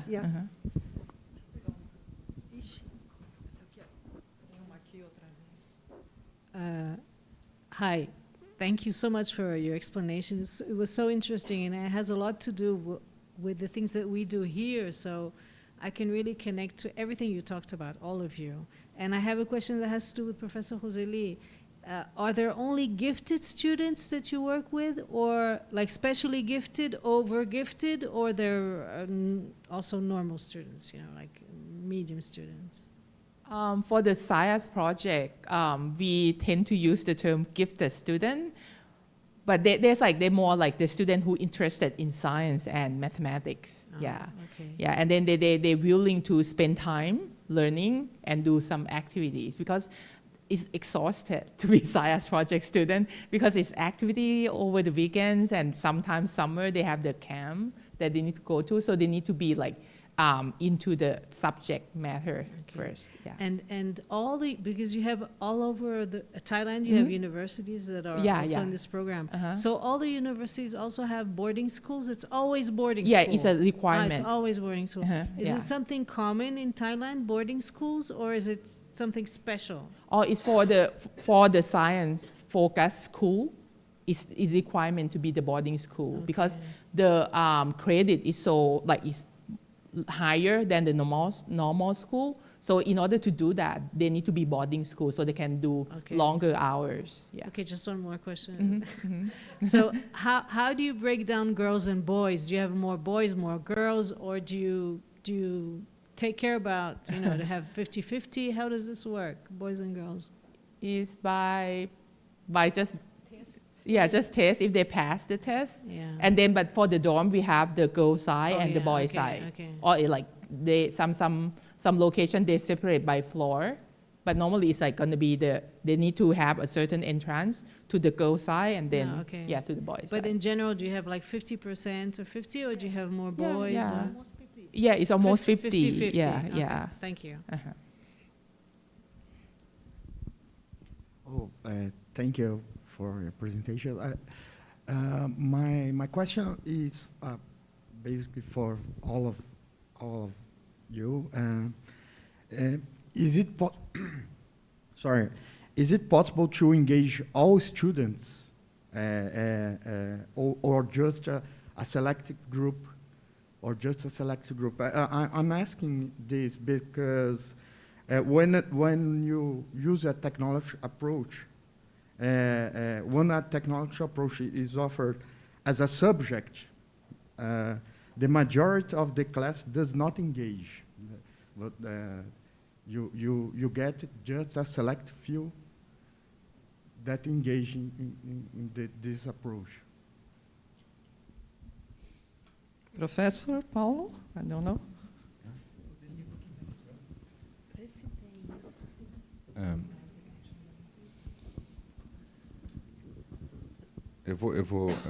I'm going to start, but maybe others want to join in.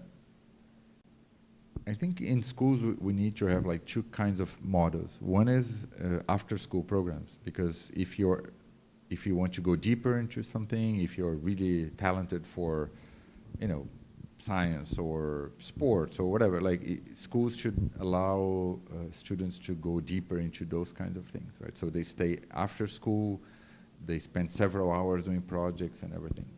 But that doesn't work for equity, because when people opt to do an after-school science program, is because they already have an interest, there was already something there, right? If you don't feel you're good at science or math, you're not going to do an after-school program in science, right, or robotics, or so for that part, for the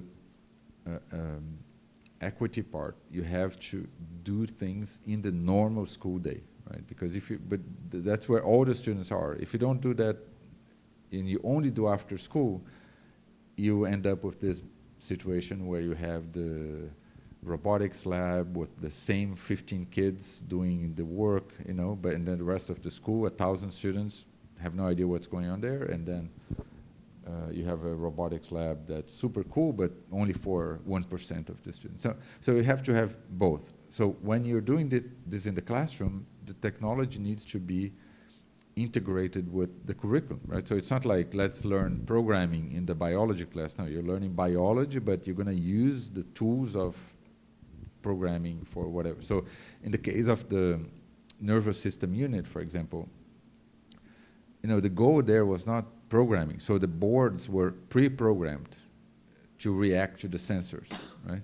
So what they had to do was to build the system, explain how the system worked, but it was not a class about coding. It was a class about biology. So it changes how you design the unit, right? Because let's say I would say, oh, we're going to spend 3 hours learning how to code so that we can build this nervous system, then there's no time for the actual biology, right? So it changed the design because the teacher pre-programmed the boards and said, look, we're not going to code in this class. The boards are programmed. You only pick the sensors, the motors, you build the system, and then there are the program is ready. It reacts to this sensor threshold, whatever.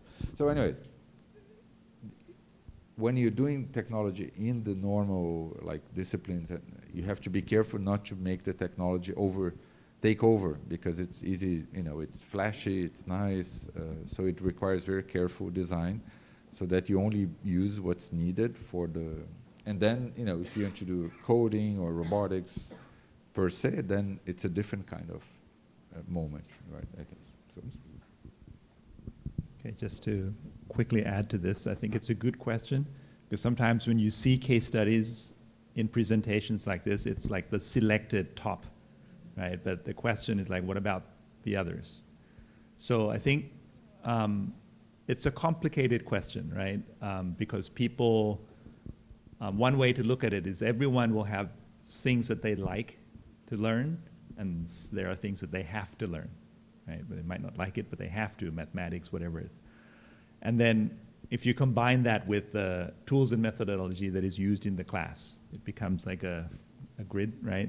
So the greatest situation is you're learning something you already like, and the methodology and the tool that is used in that particular lesson is great. So you have the ideal situation now. The worst is you don't really like robotics, and what is this Arduino? Why do I have to do the circuits? And that's the worst combination that you can have.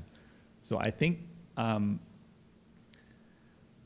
so to go about this with the GoGo board, right? So it's also, we looked a lot about how to design a tool that exposes only what is necessary for students to be able to see the interesting ideas behind them, in IoT, automation, all of that. So I think that helps, because typically when you introduce robotics in a class, my experience, 20% will be super interested, yay, and then, but the 80%, right, that they're not quite interested will kind of fade. So with careful tool design, right, I think you can expand that, right, to go beyond the 20%, because some students who might not be interested in programming or coding, but they might be interested in the whole, the design process, right, the design thinking process. Oh, elderly people, right, they have problems. We need to come up with a way to help them. I'm not going to code it, but I like the testing part. I like to present the solution to the elderly people and see what they think, and then I will help my team to improve it. So I think it opens up more space for diverse students to become more involved. And so I just want to add to that, because I have been involved with the camp, because some students, in order to apply the technology, I think the most important thing is the mindset of the student. So using the design thinking, also shaping the student mindset, so they see the value in the technology to help other people, like the empathize part.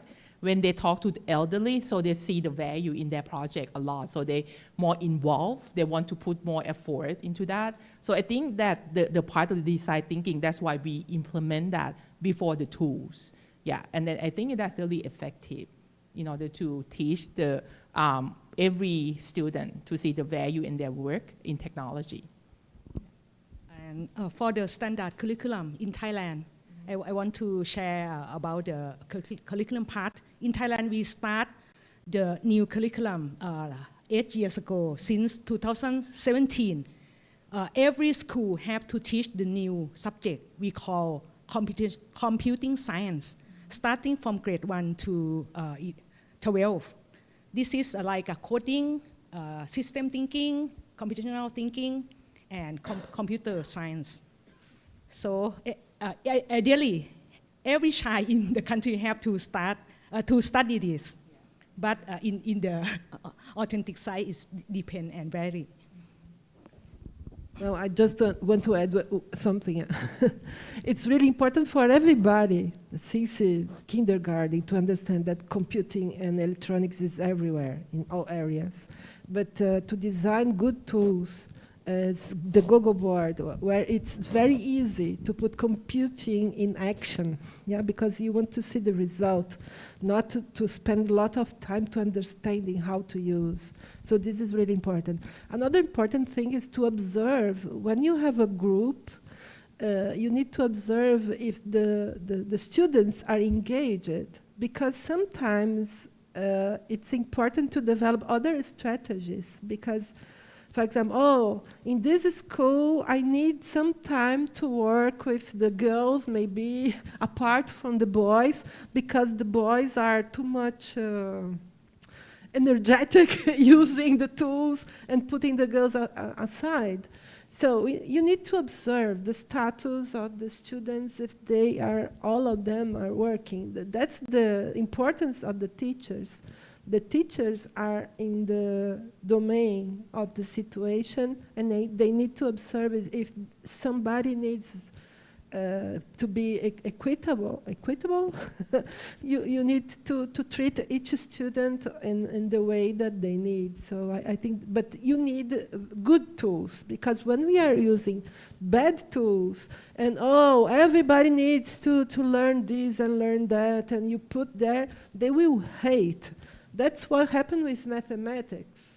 If you don't work on a proper way with mathematics, people think, I'm not good on math. And that's a lie, yeah. Somebody.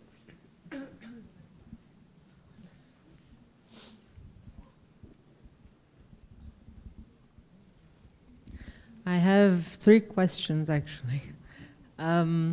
First, to Professor Pornrad. How can you, I think the project you talked about during basic school is very interesting, but as Professor Rosalie just said, there are different profiles of students, and there are students who are not interested in science and mathematics. So how does that project deal with these students that maybe even with hands-on activities don't get interested in engineering and computing and mathematics? So can we approach them somehow with this project of Thailand? First of all, the science project has the selection process that only recruit the student that interested in science and mathematics. But let's answer your question in terms of the general student. There are also many projects that students can involve with the hands-on, and I think we don't need to just have the student. They don't need to be good in science, but they can make the contribution to the group. Because, for example, the camp that we have, there's like 4 students in the group, but might be one of them really good in programming. But another one might be good in presenting the ideas. But in order for them to share, the student that need to present the idea need to understand the basic science. And she really good in science communication.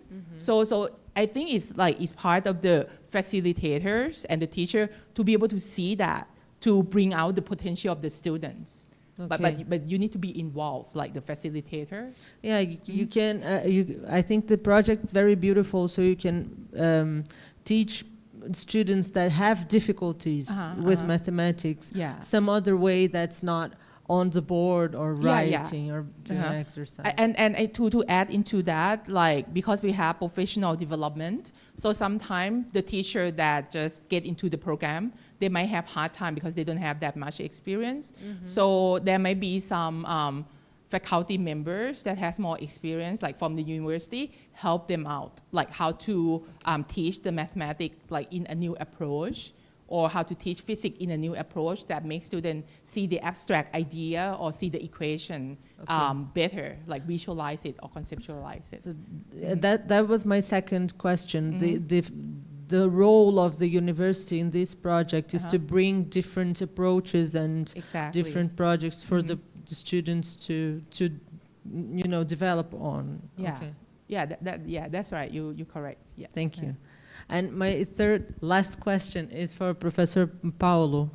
I think the project you did in Sobral is very beautiful, and I was wondering if somehow there is I think the opportunity is there, but so can we think of a methodology to bring that to the superior education in university? And I asked that, let me just give you some context. I am a PhD student for marine and naval engineering here in USP. And we have this particular problem that the professors of marine engineering and naval architecture have never entered a ship. Maybe have never seen a ship with their bare eyes. So we have a very, very theoretical engineering system here. And I graduated in naval engineering, and I went on to work on it. So I worked on a shipyard. I moved to the shore to get closer to the craft. And then I moved back to pursue this academic profession and become a professor. And we have this particular difficulty that we are becoming more and more theoretical on our own field of study, because we don't have this free access to ships, basically.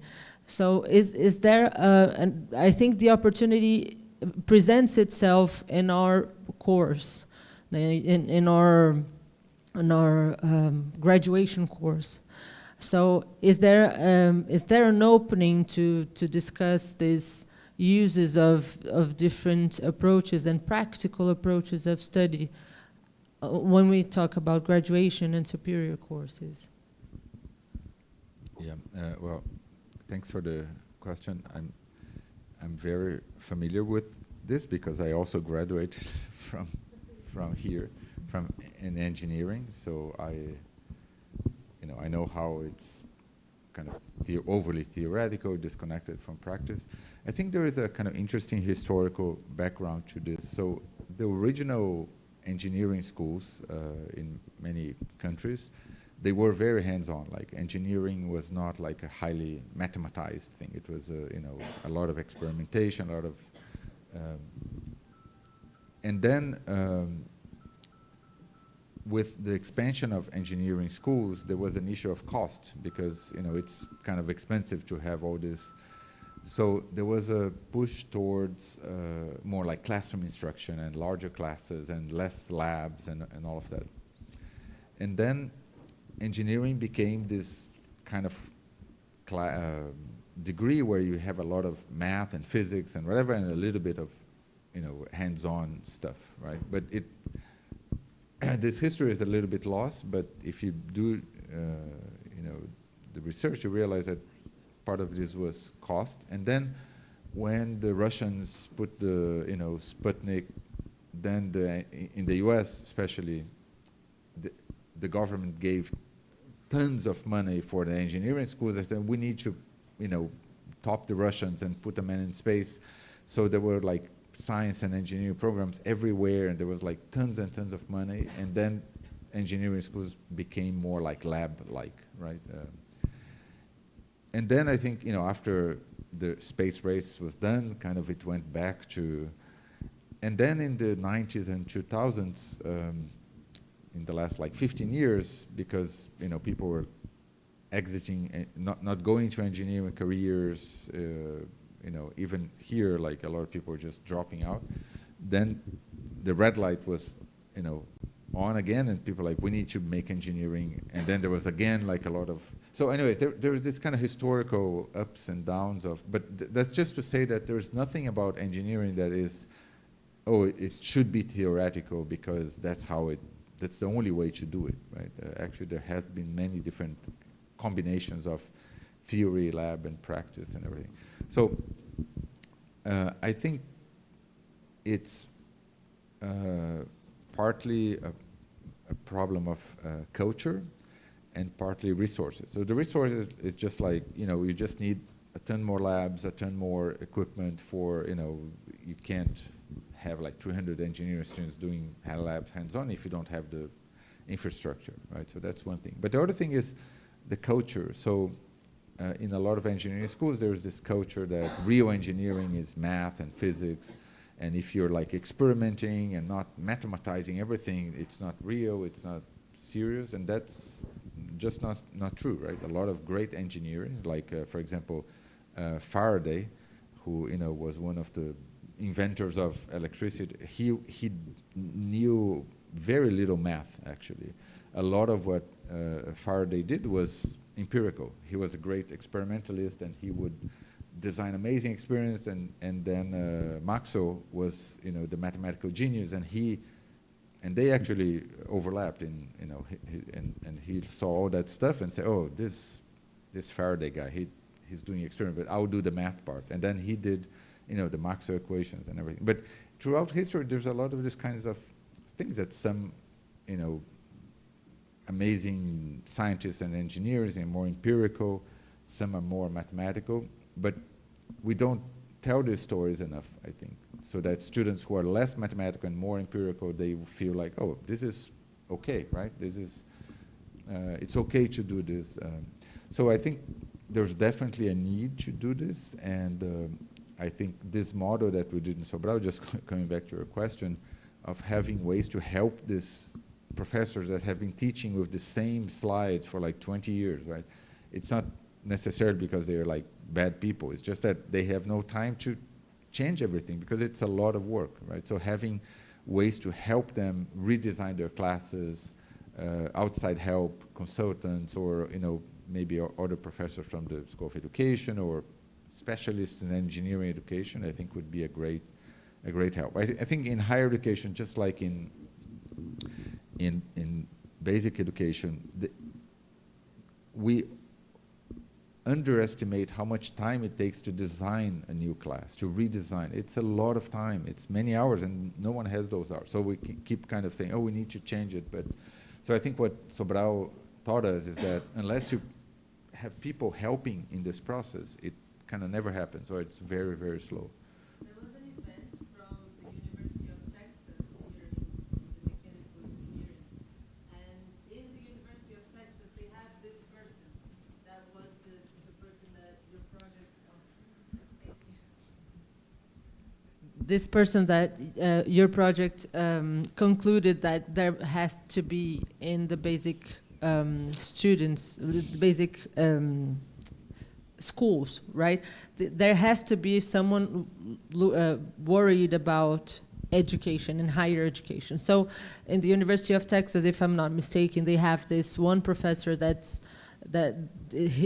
this person's role is to think about the academic structure and how we can change it and modernize it. So maybe there is, we're starting to take this idea into the higher education system, That's, I hope this will go viral. Maybe I can complement something. Both the provost of undergrad and graduate studies at USP, they have groups discussing how can we improve education in all areas, because we know that we need. And I think a very good opportunity is also we have the new guides for engineering education that was published recently. And we are delayed because some of these movements that Paulo told about what happened in US, because after the war, we have the science revolution because the engineers could not win the war without the scientists. So they put too much science in the engineering curricula, but later on in US they decide, what we need, are we preparing the engineers for the jobs that they have?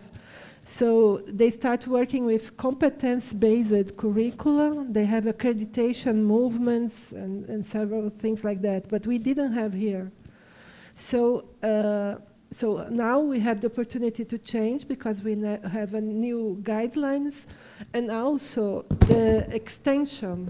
Now it's an obligation that we have extension in the curriculum of undergrad, and we are discussing that we need to have this also in the graduate studies, because we cannot learn and evolve in any area if we are not connected with the real world. So it's happening in the universities, not only at USP, but it's not as fast as we need, because sometimes people do not understand how to do extension.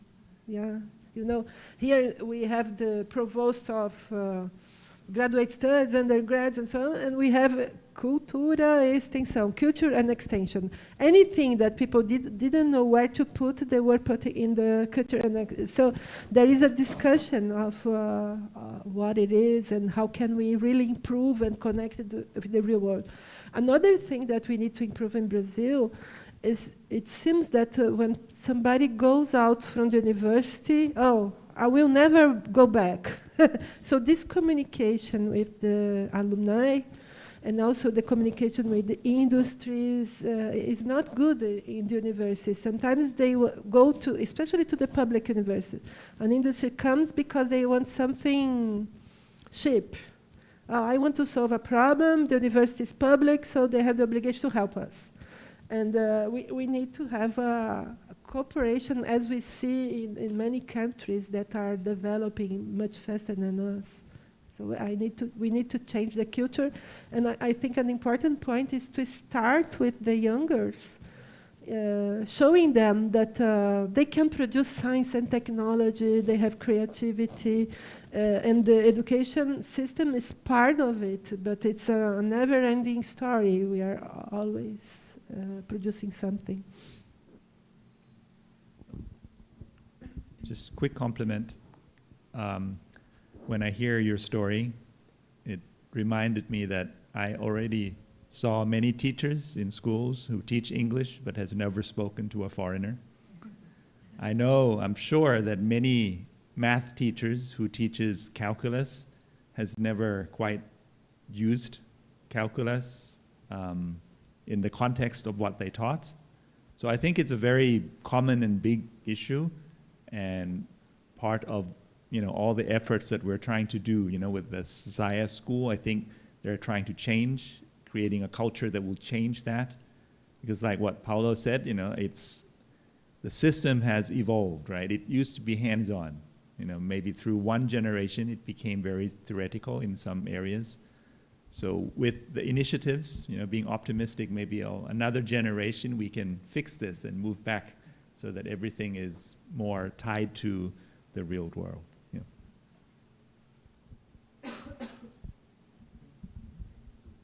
Temos mais alguma pergunta? We have more questions here, or?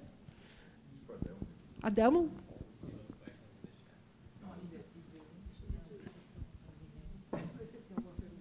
Tem no chat aí. Não tem? Que bom. We don't, but I can make one, and I think we're almost running out of time. I'd like to go back to the title of this session, Global South, and we could hear about different initiatives and technology being developed by you from Global South countries. I would love to hear more about what do you think make you unique to be developing tools like those, Google Board and Caninos, that are not coming from Europe or the US, or initiatives that are designed for the Thai community. What kind of innovations or adaptation, or change that you need to make them work or leverage from your context? That's a great last question. So I'll just say a couple of things. One is that, there's this thing that, we could call the kind of Singapore visit phenomenon, which is like some Secretary of Education goes to Singapore and says, oh, Singapore is great, or Finland is great. Let's bring their experts to Brazil and fix the education system. But it never works, because Singapore is like one city, right? And Finland is, the whole country is probably a third of just the city of São Paulo or something like that. It's like 8 million people. So it's, going and trying to take solutions from countries that are very different with, much smaller, or it's not I think a very good, idea. So there are countries that are very similar to Brazil, for example, Thailand. I I looked up, a teacher in Thailand makes more or less the same as a teacher in Brazil, for example. You saw the cost per student is more or less similar. You know, India is another case.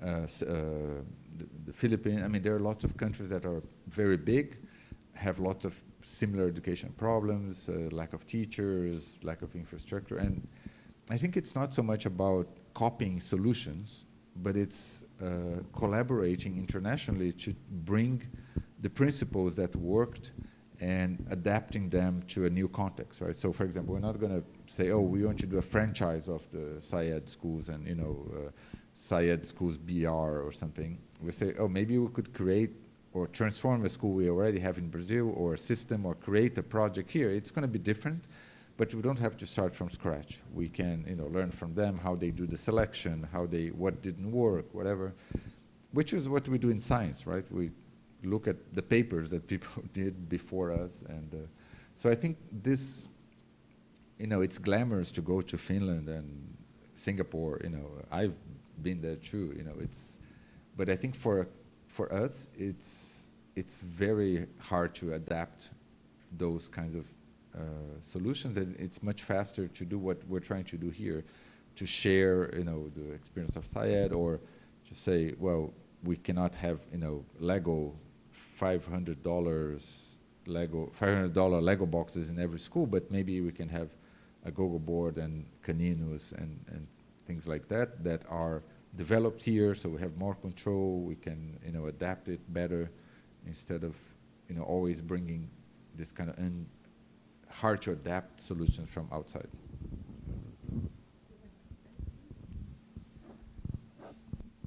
Yeah, I think the answers goes along the same lines. I think a lot of good ideas do come from the global north. I mean, but just because you know, we see good ideas from there, it doesn't mean it works in our context. So I think Thailand and Brazil, I want to emphasize even more, you know, from visiting here. My first time here was maybe 25 years ago. And the very first thing that I felt coming here was like, oh God, this looks like home, you know, because there are so many things that are similar. And as I spent more time in Brazil, you know, I learned that, you know, the hospitality, people, how kind people are, many of your thinking, the culture, you know, including the problems that you have are very similar. So maybe it's just by chance that we are in the global south, but I think we can leverage particularly well when compared to the context from maybe America or maybe other countries in the West. So I think it's a strength because we think alike, we do alike, and we can benefit from each other. Yeah. I want to add something. I think not only this spirit of collaboration, but this spirit of including all. So we need to find solutions, good tools that could apply for all schools. And the Google board, as it has a very low floor, you can engage all the students to have the opportunity to understand, well, oh, for what we have, what's the need of computing, what's the need of electronics, how the objects that we have in our house, in all our space, how things work. So it's really important to have the opportunity. We are on a movement in Brazil to be able to have all the schools connected. This is really, really important. All of them must have the best we can do at this moment.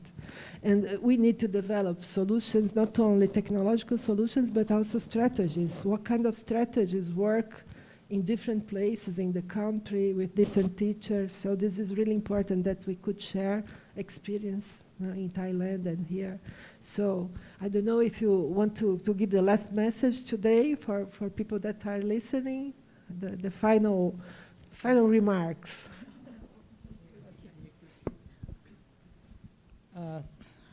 From my perspective, this is a great opportunity to visit Brazil. And I see a lot of things that we have similar. I hope that maybe next time we can do the exchange program. I see the opportunity for the students of my schools. Maybe they come here and visit your lab, and I'm open for you to contact me if you would like to learn more about science at CMU or science in general. And I think maybe the next year or later we can have the strengthen the partnership more. So for me, I think it's like really good opportunity to exchange with the people with the same mindset that we would like to promote science, technology, and innovation, both in Thailand and in Brazil. And I think because we have the same interests, so maybe we can collaborate on more, that we can help both countries, like help students learn more or be more interested in science and technology. Yeah.